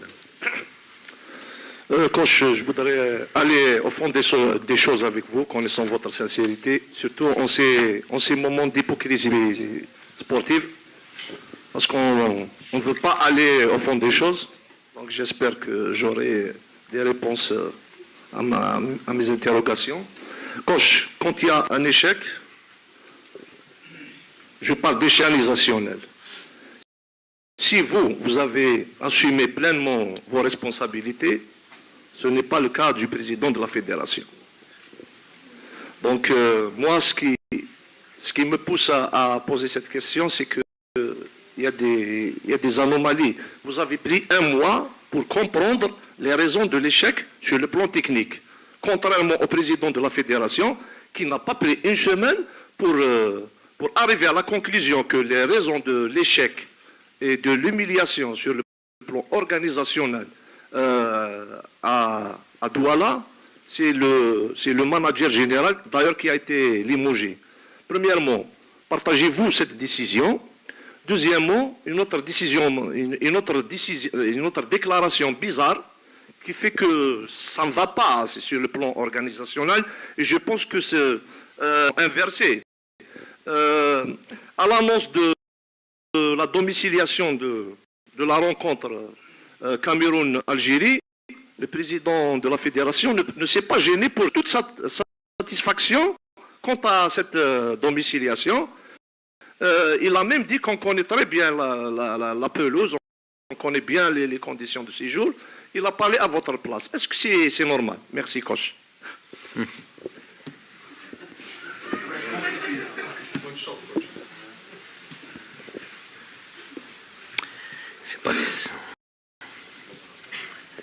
Je suis pas dans ouais, non, mais ouais, mais vous comprendrez que c'est difficile de répondre à toutes ces questions-là. Moi, ce que j'ai envie de dire, c'est que aujourd'hui, déjà par rapport à vous avez parlé du manager général, j'aurais aimé aussi qu'on dise, par exemple, vous le connaissez assez bien, je pense, il y a un nouveau manager général qui est là, qui est M. Zevzef, voilà, sur lesquels j'avais entendu beaucoup de bonnes choses depuis mon arrivée. J'ai toujours un peu questionné tous ceux qui avaient l'habitude de travailler avec les anciens bureaux et savoir qui était. Moi, tout ce qui m'intéresse, c'est l'organisation. C'est très important et ça fait partie justement des éléments qu'on additionne, des éléments favorables ou défavorables. Là, je vous rejoins. Le plus important aujourd'hui, pour parler du manager général, le plus important, c'est pas de tirer sur les uns et les autres. Aujourd'hui, si Amin Labdi a été démis de ses fonctions, moi, la seule chose que je peux dire, on a travaillé ensemble pendant un certain temps. On a fait des bonnes choses, on a fait des moins bonnes choses, on est tous responsables les uns les autres. À la limite, sa destitution, elle est le résultat aussi de nos échecs à nous. Donc on est concerné par rapport à ça. J'ai pas à dire voilà, je parle purement truc. C'est un frère. On remet ça de la sphère privée, on la met de côté. Maintenant, les erreurs, on en commet tous. Et je vous ai dit, moi le premier. J'ai l'impression, quand on m'a appris, quand on m'a dit, pour parler clairement, le président m'a annoncé la destitution d'Amin Labdi, il fallait absolument se trouver la personne idoine, et la personne avec les compétences qu'il faut pour préparer ce qu'on est en train déjà de préparer. Parce que moi, 2 jours, 48 heures après notre match contre la Côte d'Ivoire, je me suis réfugié dans le travail et j'étais déjà en train de préparer cette double confrontation contre le Cameroun. Donc j'avais déjà commencé à bosser avec celui avec qui j'ai toujours bossé, c'était Amin, pour préparer le prochain rassemblement. Donc j'ai dit de suite au président avec qui j'allais pouvoir faire tout ce que je lui ai montré concrètement ce que j'étais en train de faire. Et donc il y avait une interrogation par rapport à ça. La réponse n'était pas, comment dire, ne répondait pas à mes attentes, faire simple. Et on a décidé rapidement de faire appel à monsieur Zevzef, avec lequel nous avons bien très vite bien avancé et travaillé de manière vraiment structurée. J'ai pu ressentir chez lui, pas faire de comparaison avec qui que ce soit, mais j'ai pu ressentir chez lui vraiment une grosse expérience et gros professionnalisme. C'est ce que j'avais entendu dans le passé. Alhamdoulilah, aujourd'hui, il rejoint, il vient mettre toute sa compétence au service de l'équipe nationale. Voilà, pour le reste, j'espère que j'aurais été... 2 questions, madame, balance par là et faites vite.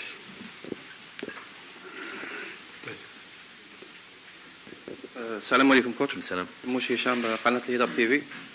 السؤال ديالي يعني حبيت نعرف رأيك في التعيينات الأخيرة في المديرية الفنية ديتيان وكيفاش حيكون التعاون تاعك مع هذه التعيينات الجديدة. Monsieur Kourichi? التعيينات الجديدة نعم. Pour l'instant, c'est Monsieur Kourichi, c'est ça? نعم.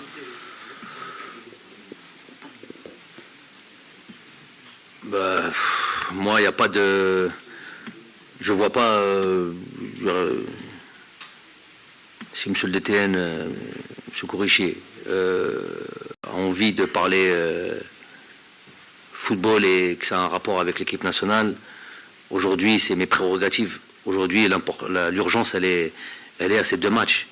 Donc, j'ai pas j'ai pas, j'ai entre guillemets pas de temps à perdre pour ne parler d'autre chose que l'équipe nationale. Donc s'il a envie de me parler de l'équipe nationale et de cette double confrontation contre le Cameroun et qu'il a des choses intéressantes à partager, bien sûr, il n'y a pas de souci. Après, pour ce qui est du reste, le DTN est chargé de mettre en place tout ce qui a un rapport au football national. Pour l'instant, on peut en discuter dans l'avenir, on peut parler de ça dans l'avenir, je peux donner mon avis. Mais là, ce qui m'intéresse là maintenant, c'est l'équipe nationale du Cameroun. C'est la double confrontation contre le Cameroun. La Koulihel, pour moi, j'en profite pour le dire, pour moi, c'est les deux matchs les plus importants. Pas peur de dire ça. Carrière de joueur et carrière d'entraîneur confondue. J'ai jamais fait de Coupe du Monde, je vous l'ai dit. Je suis un petit peu égoïste sur cette affaire-là. Mais donc, un égoïsme que tout le monde va partager finalement, parce que c'est pas que pour moi, c'est pour l'ensemble du pays. C'est les matchs les plus importants de ma vie. Donc on va vraiment tout donner, s'impliquer et vraiment faire en sorte qu'on soit le plus près possible pour cette double confrontation. J'ai dépassé un petit peu parce que j'ai déjà répondu à votre question. Donc et je sais que pour les joueurs, c'est ça qui nous intéresse. Je sais que pour les joueurs, pour en avoir parlé ici et là, avec eux, pour beaucoup d'entre eux, c'est la dernière possibilité de jouer une Coupe du Monde. Pour un joueur de football, c'est le Graal, c'est ce qu'il y a de plus haut, c'est la compétition par excellence. Donc, on veut être là, absolument. C'est ça qui m'anime depuis le 20 juillet, depuis début septembre 2019 jusqu'à aujourd'hui. Ce qui m'anime, c'est la poursuite de cet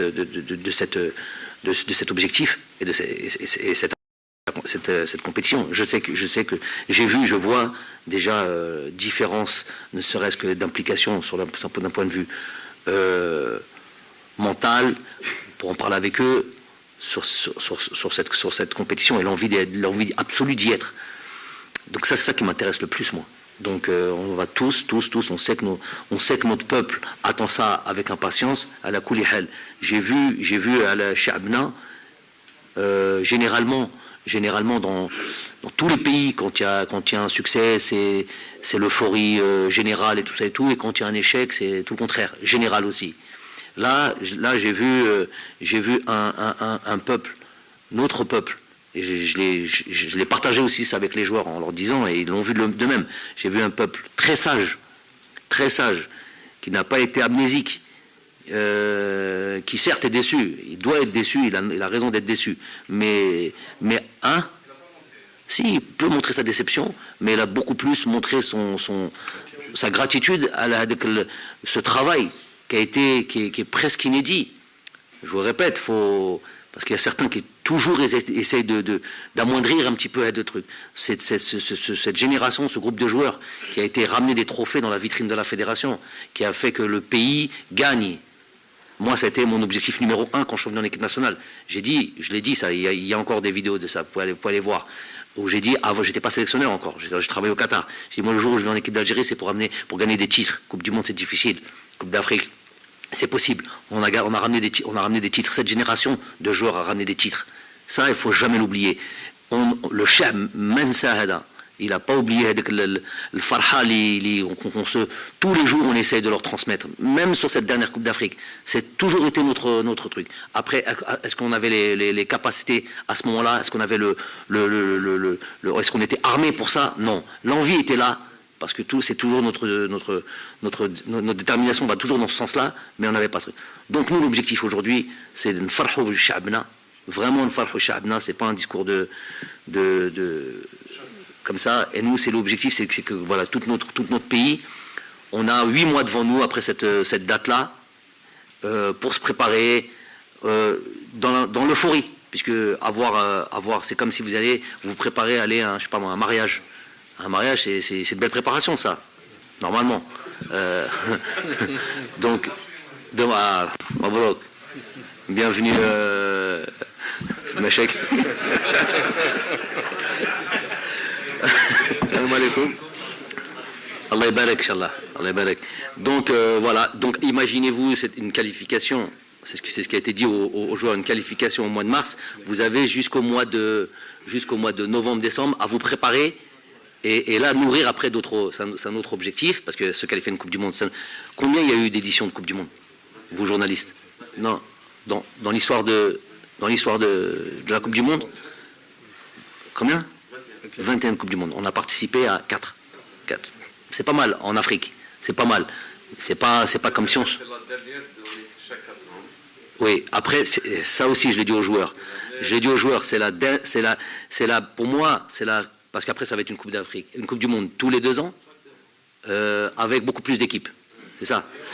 Donc, je leur ai expliqué, je leur ai dit, c'est la dernière vraie Coupe du Monde, celle que l'on connaît, la rareté de la Coupe du Monde, celui qui y participe, le privilégié qu'il est. Donc, exactement. La Coupe du Monde de Diego Maradona, parce que moi, j'ai 76, 10, voilà, mais moi, je suis de 76. Ça, c'est Campes, vous avez dit 78. Donc, moi, je suis celle de 86, j'avais 10 ans. Pour moi, la Coupe du Monde, c'est ça, c'est Diego Maradona, c'est tout ça. Bien sûr qu'il y a eu celle d'avant, les Pelé, tout ça. Mais moi, c'est celle-là le début de l'envie de faire ce métier. J'ai voulu faire ce métier pour faire une Coupe du Monde. J'ai pas voulu faire ce métier pour jouer contre des matchs de championnat. C'était pas ça. Bon, après, on sait que c'est le processus. Mais c'était la Coupe du Monde. Donc c'est la dernière fois qu'il y a cette Coupe du Monde dans cette configuration-là, avec la rareté que c'est. Pour des joueurs qui sont un Riyad Mahrez, pour parler clairement, un Riyad Mahrez, je sais que c'est une priorité pour lui. Il n'est pas seul, évidemment, mais voilà, c'est le nom de joueur qui est comme ça, qui est le plus en vue, qui joue dans le plus grand championnat, les plus grosses équipes. Voilà, il sait pour lui, il n'a pas fait de Coupe du Monde. Vous m'avez pas entendu. J'ai dit, pour lui, il n'avait pas fait de Coupe du Monde. Faut tout entendre. Pour lui, il n'a pas fait de Coupe du Monde. Il a joué une mi-temps contre la Belgique, pour lui, il n'a pas fait de Coupe du Monde. Donc, on a tous envie d'y être, on a tous envie de vivre ces 8 mois d'euphorie, football, je parle purement football, 8 mois entre le mois de mars et le mois de novembre, et se préparer et aller peut-être faire quelque chose d'exceptionnel là-bas. Avant ça, il y aura un lourd combat. S'il vous plaît, on est en dépassement de l'heure du jeu, donc on va essayer d'aller un peu plus vite. Yazid, s'il te plaît, question rapide, on passe au milieu, on arrête. Salam alaikum, Yazid Jumaad, la chaîne Al-Bilad. Justement, coach, ma question c'est concernant la double confrontation contre le Cameroun. On va rejouer à Djapoma, à Douala. Donc on veut savoir votre avis par rapport à ça. Et ça fait quelques jours que vous êtes à Alger. Est-ce que vous avez visité le stade Tchaker? Au moins, on a vu le président qui a déjà visité le stade et la pelouse, ainsi que le manager, M. Zvizev. Donc est-ce que vous avez des rapports par rapport à ça? Non, j'ai été hier au stade. D'accord, très bien. Ouais.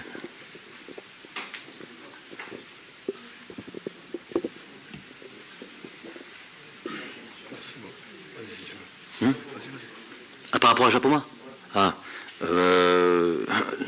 c'est ce qu'on nous a donné. On estime. Le Cameroun joue à Yaoundé de manière générale. Il joue tout le temps à Yaoundé.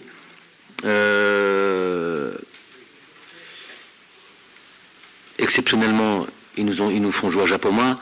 J'imagine que les motivations pour lesquelles on nous envoie dans ce stade-là, c'est une équipe qui est traumatisée, par les clairement. Hein. On ne tourne pas autour du pot pour ce genre de truc. C'est une équipe qui est traumatisée, qui a vécu un mauvais tournoi, mauvaise expérience dans ce stade-là. On les ramène dans ce stade-là, histoire que voilà, ils sont hantés par. Non, ça peut déculper que nos, parce que ce genre d'argument normalement il n'existe pas dans le sport. Alors, ils ont l'habitude de jouer à Yaoundé, Donc vous nous ramenez ici. Des Dakhlachu a fait la superstition, Dakhla a fait truc. Moi, je pars du principe que comme j'ai jamais monté à cheval, mais on me dit que voilà, c'est ça. Quand tu montes à cheval, ou je suis tombé dans le vélo quand j'étais petit, la première des choses qu'il faut faire, c'est remonter sur le vélo.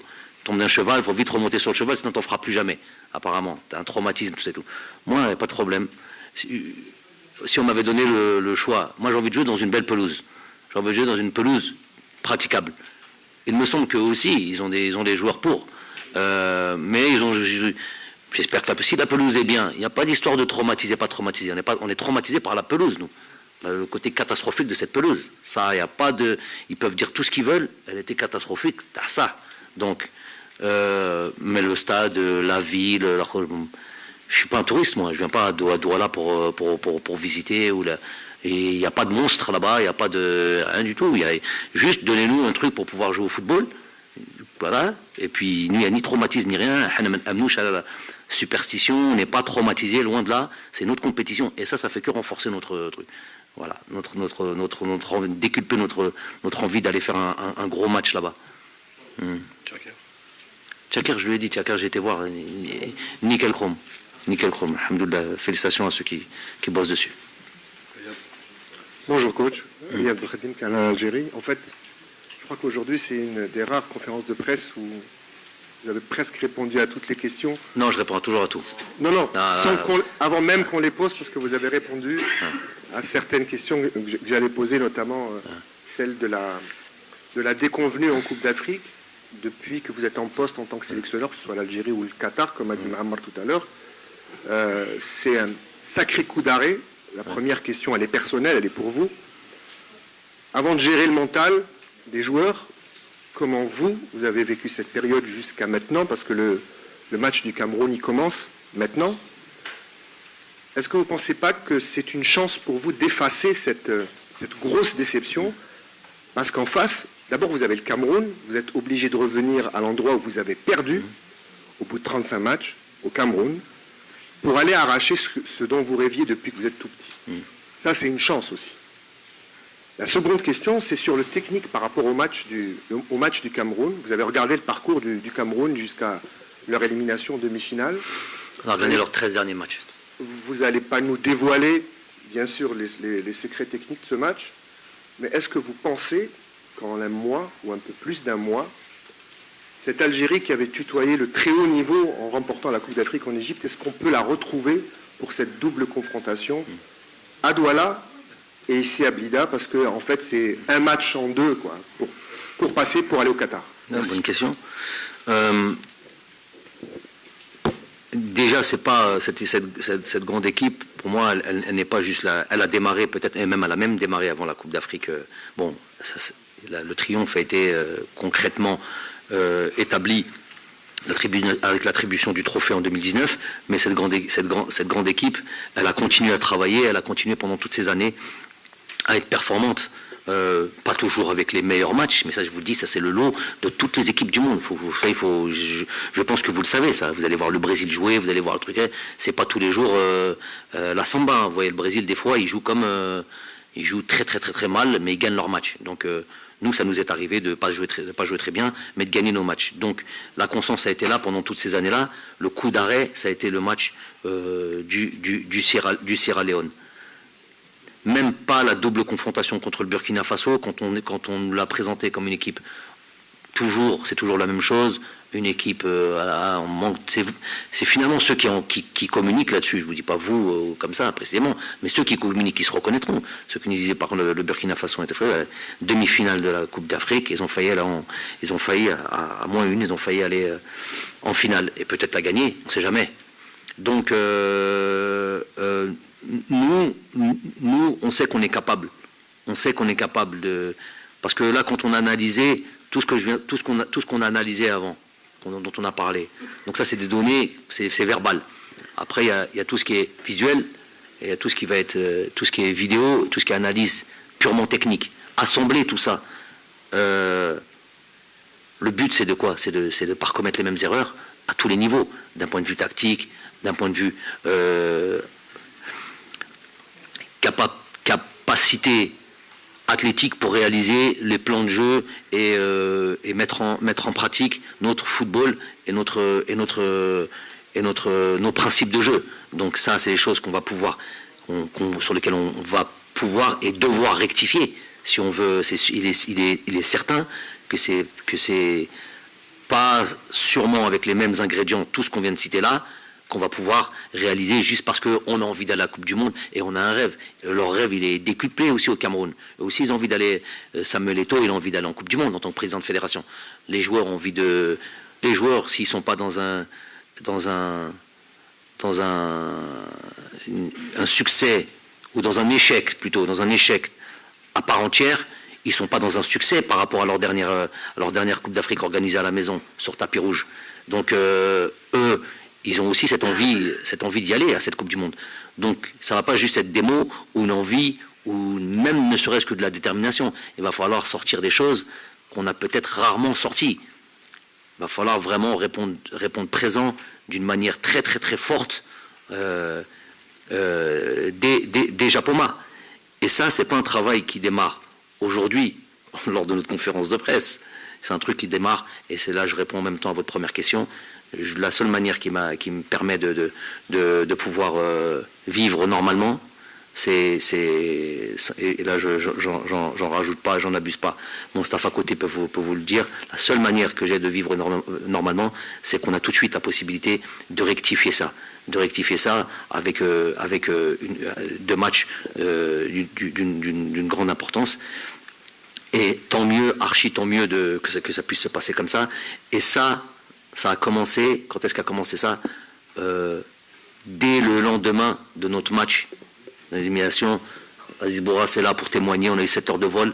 J'avais eu l'impression qu'on avait mis 20 minutes, tellement on a discuté et mis en place les choses. C'est la seule manière que j'ai pour me réfugier dans le travail, pour vite essuyer cette déconvenue et donner à nos joueurs qui le méritent, à notre peuple, la possibilité de vivre un grand événement comme la Coupe du Monde. Si on se qualifie en Coupe du Monde, vous battrez notre record. C'est le premier à battre Cameroun. Ah, il y a aussi ça, il y a aussi cette statistique entre ces deux équipes-là. Non, elles sont. Non, mais moi, ces statistiques, elles sont révélatrices. Quand on a joué autant de matchs et qu'on a aussi peu de succès contre cette équipe-là, c'est sûr que là, c'est le moment de. On l'a fait, de toute manière, on a fait des choses, de grandes choses. On n'avait jamais gagné de Coupe d'Afrique en dehors de chez nous. On a été le faire en Égypte. Il y a plein de matchs, plein de choses comme ça où on n'était pas a priori les favoris. On a su renverser la tendance. Il faudra le faire encore, absolument, sur ce match-là, sur ces deux matchs-là. كوتش عصام عيسي قناة الجزائر الدولية ال24 نيوز. سؤالي يتعلق طبعا المباراتين القادمتين امام الكاميرون ذهابا وايابا. هل سيعتمد الناخب الوطني جمال بلماضي على القائمة الأساسية واللاعبين يعني اللي اعتدنا على استدعائهم أم أن الناخب يفكر في استدعاء ربما لاعبين جدد لتدعيم القائمة؟ وشكرا. Bon, je rentre même trop, je fais les détails, mais ce qui a été dit aussi avant cette CAN, pour vous dire à quel point on était, je ne sais pas si c'était judicieux ou pas, mais qu'on a toujours eu, ils le savent, on a toujours eu l'objectif de cette Coupe du Monde. Ça a été que avant ce mois de mars-là, il va y avoir une Coupe d'Afrique. Cette Coupe d'Afrique-là, elle doit être pour nous, je vais en tirer des enseignements. Il va y avoir une analyse de fait avec ma laïbine, pour parler clairement, qui va avoir un impact direct sur le tasfiyat Kass al-Alam. Donc cette analyse sera faite et il y aura des conséquences de cette analyse-là. J'ai répondu, Femt? Salam alaikum coach, كما قلت après la première question, les stats gars كانوا معنا surtout les deux premiers matchs de la CAN, mais ما حبش تدخل voilà. Est-ce que c'est le problème de la ligne d'attaque et justement est-ce que où ça exactement مع بغداد بونجاح est-ce que c'était un passage à vide ou quoi exactement? Bien sûr que c'est quand un joueur il a vraiment beaucoup de buts. Si on se rappelle, c'était que la saison là où il avait fini entre guillemets meilleur buteur du monde. Bon, ça, Qatar, ça, faut pas enlever du mérite à ce genre de stats. Beaucoup de buts en Champions League asiatique, beaucoup de buts en équipe nationale. Il a marqué pas mal de buts. C'est vrai qu'aujourd'hui il est dans une situation, il est dans le dur où voilà, chez Sedjel, qui m'a gagné Sedjel. On fait le nécessaire. J'ai beaucoup travaillé sur ces aspects-là avec lui. Mais il y a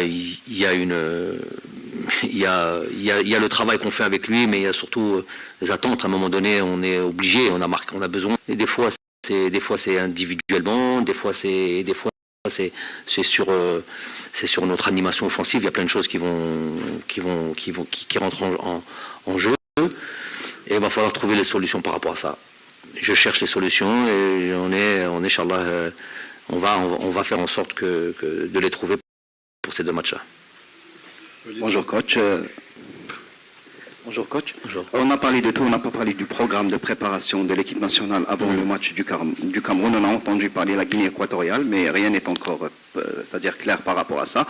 Deuxièmement, il y a eu beaucoup de spéculations par rapport au cas Delors, malgré que vous avez classé le dossier par rapport au cas Delors. C'est-à-dire il y a beaucoup de pourparlers sur les réseaux sociaux et tout.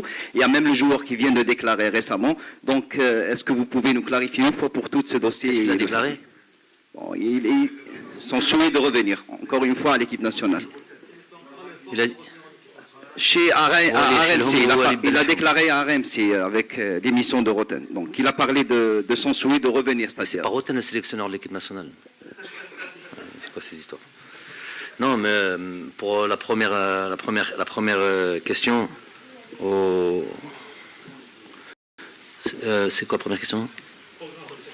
Il m'a perturbé avec la deuxième question. La première question, c'est quoi? Stage. Pour le stage, oui, pour le stage,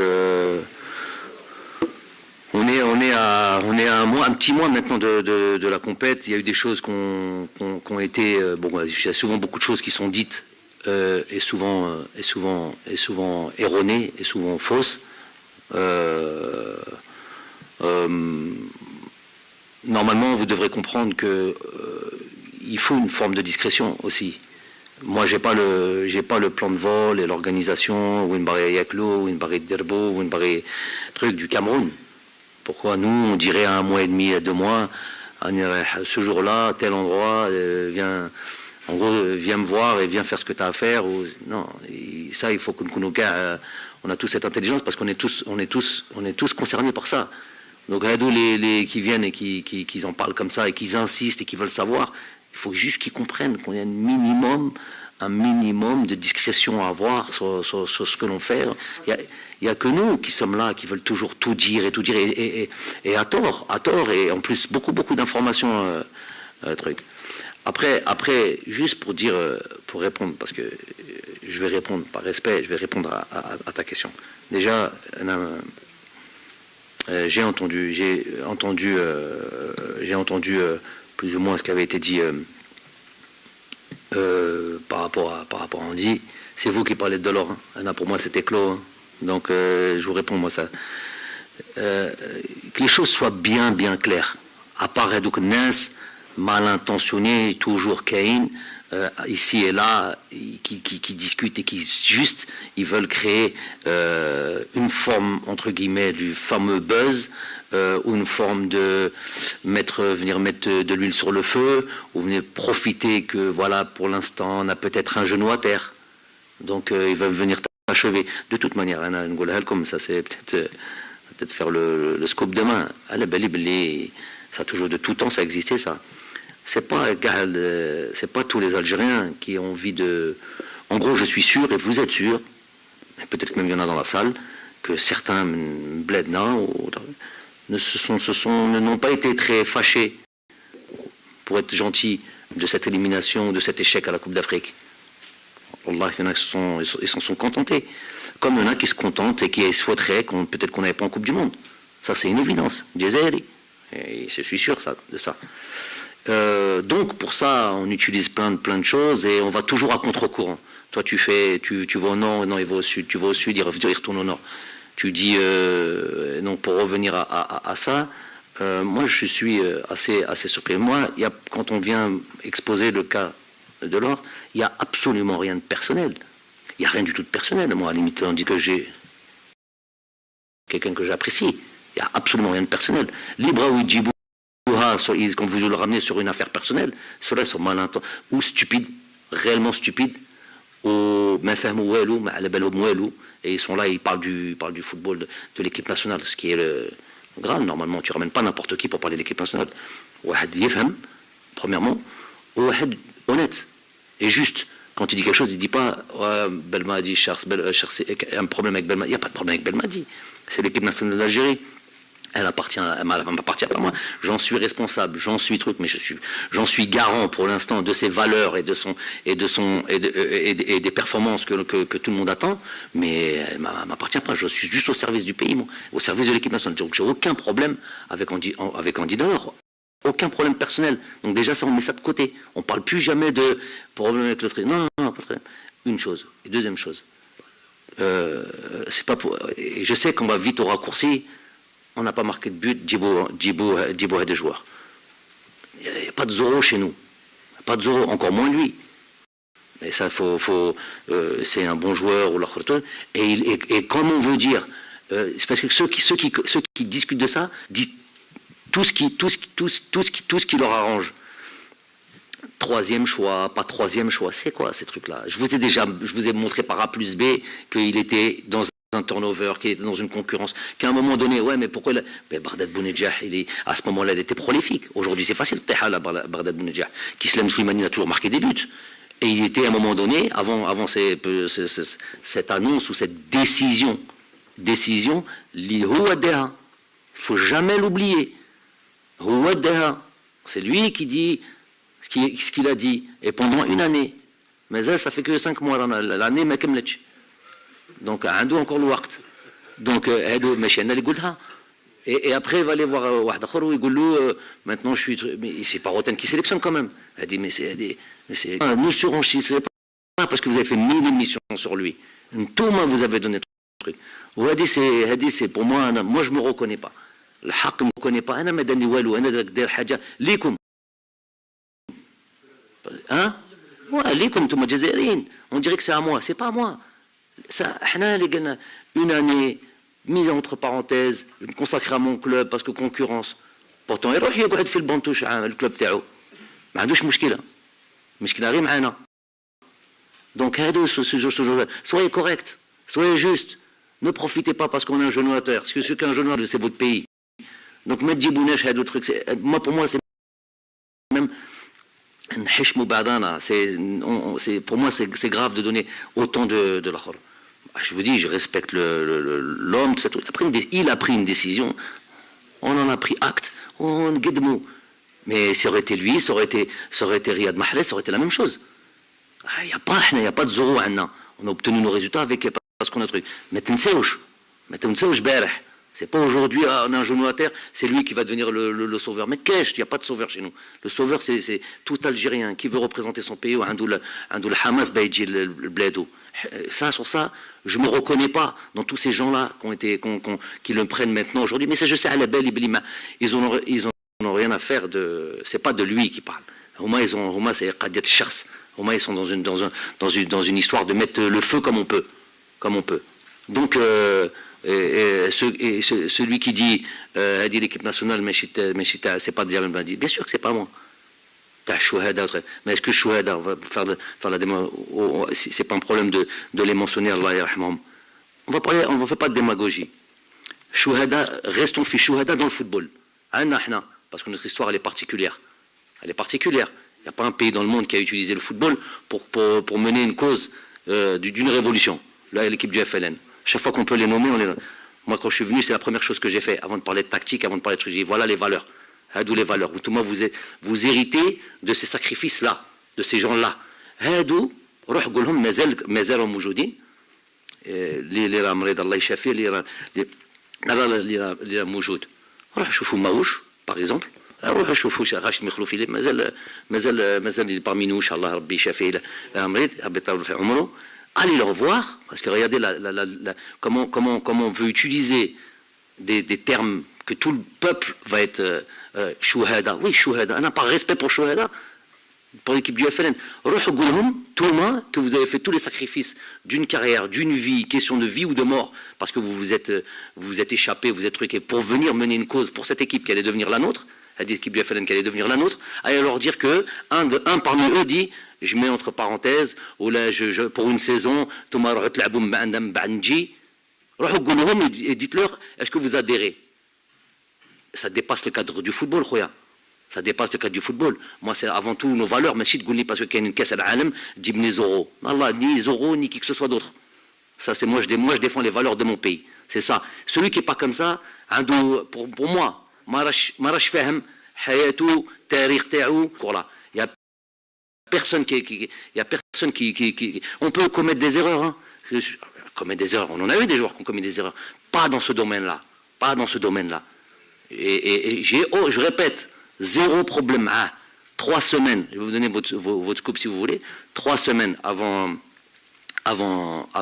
son et quand on dit son message, le coach il aurait dû le mettre de côté. Tous ces arguments, c'est que pour faire du tort à qui? Au moins. Hein. C'est un problème de charce. Hein. Ils ont rien à fiche du cas ou du truc. 3 semaines avant. Avant son message, qui était obligé d'être public, je ne vous l'ai pas remis publiquement, je vous ai dit, il a mis l'équipe entre parenthèses, pour pas que vous me dites à chaque regroupement, il est où on dit dehors, ou là, il est où Mahrez, ou là, il est où. Si quelqu'un vient me dire un jour, si demain c'est Mahrez qui me dit, Jamel, coach, je mets l'équipe nationale entre parenthèses, ça ne me sélectionne plus. Prochaine sélection, je le prends pas, qu'est-ce qui se passe? Vous me posez la question, je dis quoi? Il est blessé? Non, il n'est pas blessé. Suspendu? Il n'est pas suspendu. Shen Golkom. Et je vous mens, je vous dis Menedish parce qu'il n'est pas performant, ou la Menedish parce que c'est pas un bon joueur, il n'est pas sélectionnable. Je ne peux pas vous dire ça. Ça, c'est un cas de. C'est là où on voit que que c'est pas mon équipe nationale. C'est mon équipe nationale au même titre que tous les Algériens. J'ai un devoir d'honnêteté. Donc je suis obligé de dire. Et je dis à minima, au minimum, j'ai 100 000 conversations avec tous mes joueurs. En termes de comment dire, je sais pas comment dire ça, de relations et dans l'intimité avec mes joueurs, vous ne pouvez pas me faire deux trucs. Mais quand il s'agit de l'ordre public et que ça appartient à l'ordre public, je suis obligé de dire ce qu'il y a, ni plus ni moins. J'en rajoute pas, je ne suis pas là pour lui faire du tort. Vous m'avez parlé 1000 fois de nos joueurs, là, les Jdid, ceux qui sont en équipe de France ou ceux qui n'ont pas encore choisi. Et je vous ai jamais dit, quitte à prendre la pression sur moi. Tous les joueurs intéressants, tous les joueurs qui auraient pu, des Algériens, qui auraient pu être d'un apport pour aider l'équipe nationale, tous ont été contactés, avec tous on a discuté. J'ai pas envie de dire ce qu'ils disent, c'est pas grave, je prends la pression sur moi, il n'y a pas de problème, parce que j'ai pas envie. Ils ont des familles, vous m'appelez que leur famille, ils n'ont rien fait, je vous ai déjà expliqué, leur famille n'a rien fait, donc ça ne sert à rien de dire. Awar, on en a déjà parlé par exemple. Awar, on ne veut pas le relancer comme ça. Mais c'est le joueur dont on a toujours parlé. Et je vous avais expliqué. Donc celui-là, on peut en parler rapidement. Il savait tout. J'ai pas envie qu'on fasse du tort, ni aux joueurs d'ailleurs, ni à sa famille. En portant tout. Il y en a plein d'autres comme ça. Tous ceux que vous connaissez. Tous dans le même cas. Les bons joueurs, je les veux moi. Je vous l'ai dit le premier jour. Les bons joueurs qui peuvent servir l'équipe nationale, je les veux.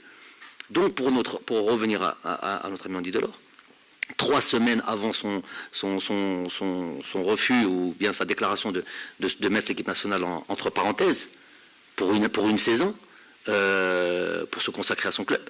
Avant ça, 3 semaines avant, je lui avais dit, au retour de notre match contre le... Je peux vous la donner, cette discussion, c'est d'ordre, c'est pas un problème. Prépare-toi pour le prochain rassemblement, tu auras une grosse discussion là-dessus.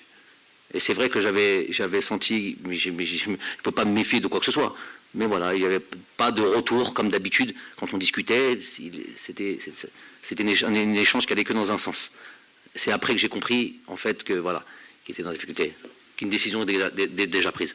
Voilà, moi, j'ai pas envie de trucs et de surenchérir sur ça. Et normalement, même je fais et c'est la dernière fois que je parle de ça. Je dis pas que c'est la dernière fois qu'il vient en équipe nationale. Peut-être viendra un autre sélectionneur ou il viendra sûrement, évidemment, viendra sûrement sélectionneur. Je dis pas que c'est fini pour l'équipe nationale pour lui. Il y a des choses à faire. En tout cas, sûrement pas d'aller chez l'autre de Mengouche, même pas ce mot. Moi, quand j'ai intervenu là-bas, pas pour moi. Si je devais répondre. Pour moi, c'est pour Bledna, c'était pour des choses pour moi. Je fais 1000 émissions, 1000 radios, 1000 trucs par jour. Je refuse tout, il est là pour en parler. Il ne s'agit pas de parler de moi. L'équipe nationale. Donc aller là-bas pour aller se faire... Ça, c'est des histoires... voilà. Salam alaikum, coach. Zahra Rian, Jaridat al-Maghreb. Je m'en serais passé, hein. Alors là, je m'en serais passé, khoya. là je m'en serais passé. On va faire confiance à les joueurs Taouana qui viennent et qui ont envie, qui vont se dépasser et qui vont faire la différence. Inch'Allah, on en reparlera après le deuxième match. Inch'Allah. زهرة ريان جريدة المغرب الأوسط ينفو مغرب. سؤالي الأول حول المباراة الفاصلة. نعم. كيفية التعامل مع ضغط المباراتين وتحضير اللاعبين من الناحية النفسية ووقوفك على جاهزية اللاعبين مع عودة اللاعب عدلان قديورة وبن طالب وما يقدمه أيضا يوسف بالليلي مع بغاز. شكرا. Donc, احنا نتبعوا اللي قلت لك نتبعوا لعبنا كل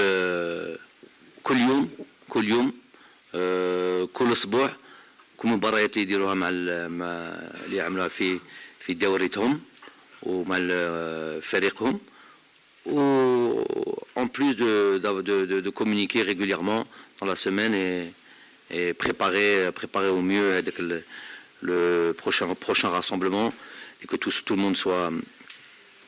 le monde soit prêt à tous les niveaux pour cette double confrontation. Bonjour coach, Nazim Bassol, Botola. Une question peut-être qui relève de la récréation, comme vous dites. On a vu que Belaïli a été victime de cris racistes et d'insultes. Comment vous réagissez à ça? Et je sais pas, moi personnellement, je trouve que ailleurs ou sur d'autres stades, c'était l'indignation totale et Belaïli n'a pas eu le soutien ou l'indignation qu'il mérite. Moi, ils jouent tous dans 2 heures là. Non, c'est vrai, ils jouent tous dans 2 heures. C'est pas toujours des blagues, les mecs. Hein. Tous nos équipes jouent à 15 heures, la plupart. Même Issa qui a dû démarrer. Elle va jouer à 14 heures. Ouais. Donc, je lui ai laissé, évidemment, un message pour l'encourager dans ce sens-là, mais pour connaître Youssef, croyez-moi que ça, c'est tout à fait anormal. C'est tout à fait incroyable que personne ne réagisse là-dessus. Quoique en France, il y a eu un petit peu, ça a bougé un petit peu. Le club a réagi, je pense.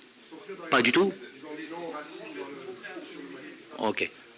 Donc, moi, je lui ai envoyé un message dans ce sens-là, mais ils sont tombés sur un oiseau rare. Ça glisse sur lui, ce genre de choses. Même, il était dans son penalty raté. Il faut vite que je marque des buts, il faut vite que je truc, mais ça m'a wallah. Ça, la chance qu'on a, parce que ça serait tombé sur quelqu'un d'autre, peut-être que ça l'aurait affecté. Mais ça, c'est pas normal, hein. C'est pas parce que que ce soit normal. Voilà. السلام عليكم كوتش شفية سعدي قناة الوطن وان تي في فيما يخص سؤالي في تاريخ مواجهات المنتخب الوطني الجزائري للمنتخب الكاميروني متمكناش من الفوز على المنتخب الكاميروني إلا في مباراتين وديتين وانهزمنا في 4 مباريات رسمية وتعادلنا في 2. هل المنتخب الجزائري الآن أو حاليا قادر على تخطي هذا التاريخ الأسود والنهوض من نفس المكان اللي سقط فيه؟ Bon, déjà رد شوية على هذا السؤال أخينا بس معليش نردك la réponse. أنا je pensais que c'était مباراة واحدة اللي فوزنا عليهم. نعم. Donc un match. لكن غير رسمي. غير رسمي. مباراة ودية. Ouais, match amical. Vous avez dit 2, non? 2 victoires. Oui. Non, c'est une victoire. Ok. Non, sur les statistiques, ils ont évidemment les résultats en leur faveur. Ça c'est, on peut pas. Ça fait quoi, une dizaine de matchs, une victoire sur un match amical. Aller savoir s'il y avait l'ensemble de leurs joueurs, l'ensemble. Donc, un donne les résultats en leur faveur. Ça, une Coupe du Monde de toute manière, Kass al-Alam, ça peut pas être un match adi contre une équipe adi. Non, c'est quelque chose. Il va falloir faire quelque chose d'exceptionnel. Il va falloir faire une performance exceptionnelle contre une équipe dans laquelle on a été jouer la Coupe d'Afrique, chez eux, fait stade. Il y a plein d'éléments qui fait qui sont là, qui moi me rassurent, pas me rassurent, me donnent la force. Quand même, dans toutes les équipes qu'on aurait pu jouer, les 5 équipes, on est tombé sur l'équipe. La Coupe d'Afrique qui s'est pas mal passée, stade où on a été si brillant, et on va retourner là-bas. Donc, je prends ça par le bon. Moi, j'ai de nature optimiste et ambitieuse. Donc, on va devoir faire le très gros match, peut-être un des matchs que l'équipe nationale d'Algérie n'a peut-être jamais fait. Voilà, il va falloir sortir. Pour ça, c'est une Coupe du Monde. Ça ne peut pas être un match simple, ça ne peut pas être un match contre une petite équipe, ça peut pas être un match dans un contexte normal, c'est un contexte anormal contre une équipe vaillante, une équipe qui va vouloir y aller avec une équipe orgueilleuse. Il va falloir le mériter. Il va falloir faire beaucoup de choses. Salah Faisal, Al24 News. Deux dernières, s'il vous plaît. Sofiane, On a parlé beaucoup du stade Japoma. Bon, on ne va pas revenir sur le stade. On va parler un petit peu sur notre adversaire, le Cameroun, qui a marqué beaucoup dans cette Coupe d'Afrique des Nations, mais il a encaissé aussi beaucoup. 7 buts en 7 matchs. Que pensez-vous de cette équipe du Cameroun, qui a une belle attaque avec Ekambe et aussi Abobak Vincent? Et surtout, est-ce qu'il y a eu certains de votre staff technique à suivre les matchs du Cameroun en cette Coupe d'Afrique des Nations après le 22 janvier? Merci beaucoup.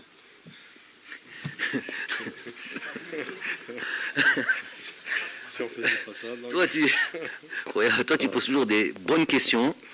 Tu vois, c'est bien établi. Ben ça, la réponse, c'est la chute est toujours un peu bizarre et toujours d'une évidence. Regarde.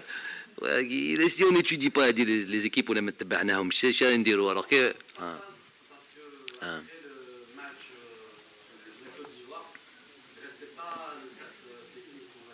Tana. Ah, mais. Ouais. Ouais. Ah, donc c'est un petit reproche.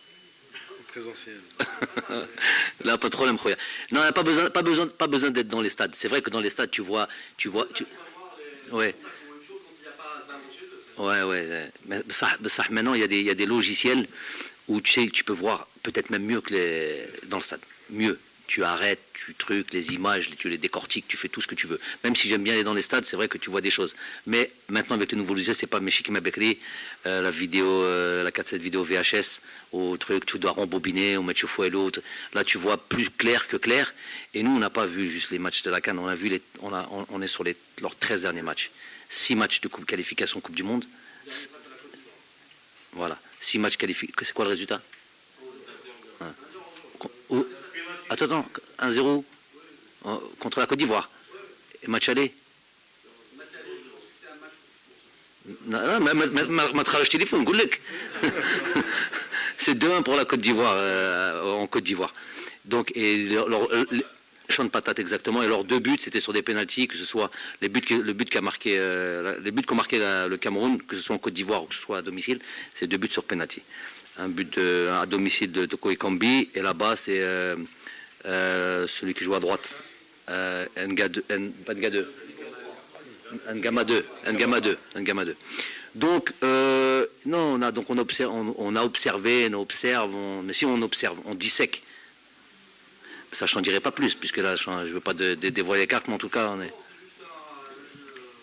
Ouais, vous savez, hier, c'est la récréation, je marchais avant-hier. On a marché en ville, et il y a un policier qui est sorti tard la nuit, parce que le jour, c'est difficile. La nuit, j'ai bien dit, la nuit, il reste quelques vampires, ça va, ça passait. Donc, tard la nuit, on marchait, on est passé devant une ambassade, et un policier qui est sorti comme ça de nulle part, et il m'a dit attention, Toko Ekambi, Boubacar et l'autre milieu de terrain, après là, oui, Anguissa. Donc, شوف احنا كرة القدم في الدم تاعنا. Il m'avait fait l'analyse du match, du truc, alors que nous, ça fait 13 matchs qu'on analyse. Lui, en sorti comme ça de son bureau ou là de son truc, il m'a dit, il a simplifié. 3 joueurs. Ça, il a raison. Hein. Anguissa, Inch'Allah, il s'est blessé contre Barcelone. Bonjour. Sofiane Belkbel Haya TV. Ma question est la suivante. Entre 2019 et... هو تاني professionnel تاع les questions. Toi, Thomas Zouj, là, c'est Dupont. Ma question, entre 2019 et 2022, mis à part le côté sportif, les Algériens ne doutent plus de leur équipe et de la qualité de ses joueurs. Quelle est la différence entre ces deux éditions? Il fallait la poser cette question, coach. Ça fallait la poser au début, parce que je pense que j'ai répondu à. Finalement, c'est une réponse à ta question, ça. Non, il y a un cheminement qui s'est fait. On a essayé, je vous dis, à chaque sortie de cette équipe nationale, à chaque fois, essayer de donner le meilleur visage que l'on pouvait sur le moment T. Ça nous a échappé pour les raisons que je viens de vous donner sur cette canne. Inch'Allah, le Kshab, il est sage et il attend beaucoup de son équipe nationale. On a un douche chèque fiha. Et on le verra, Inch'Allah, on espère qu'on leur rendra, on fera tout pour leur rendre avec la confiance qu'il a sur ces 2 prochains matchs. Merci, coach. Voilà, merci. C'est bon? Merci bien.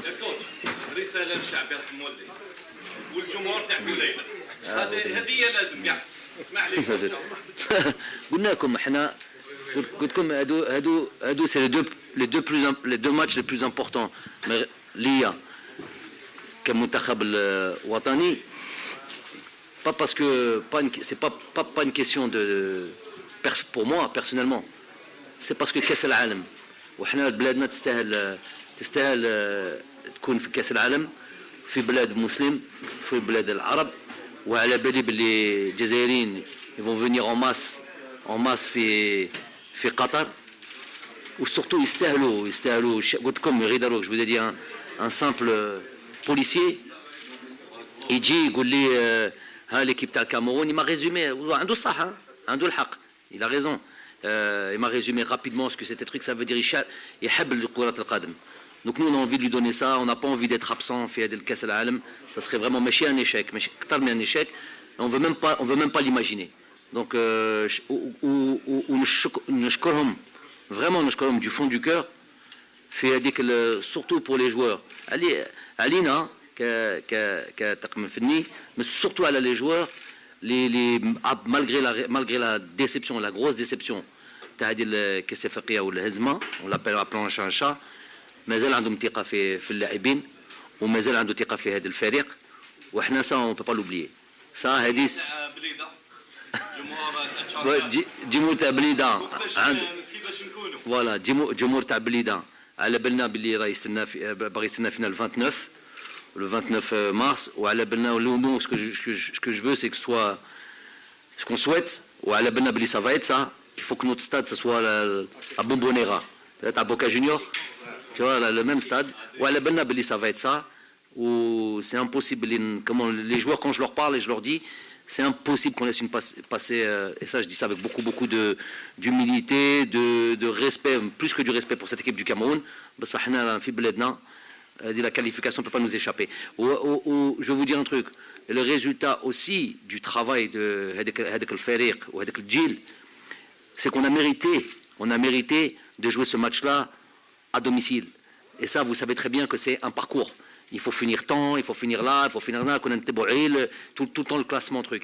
Donc on a terminé, on a mérité de terminer en beauté.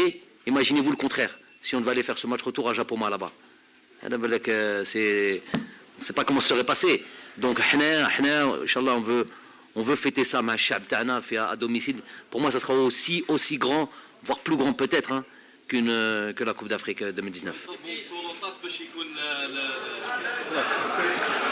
سلطات شوف مع مصطفى مزوزي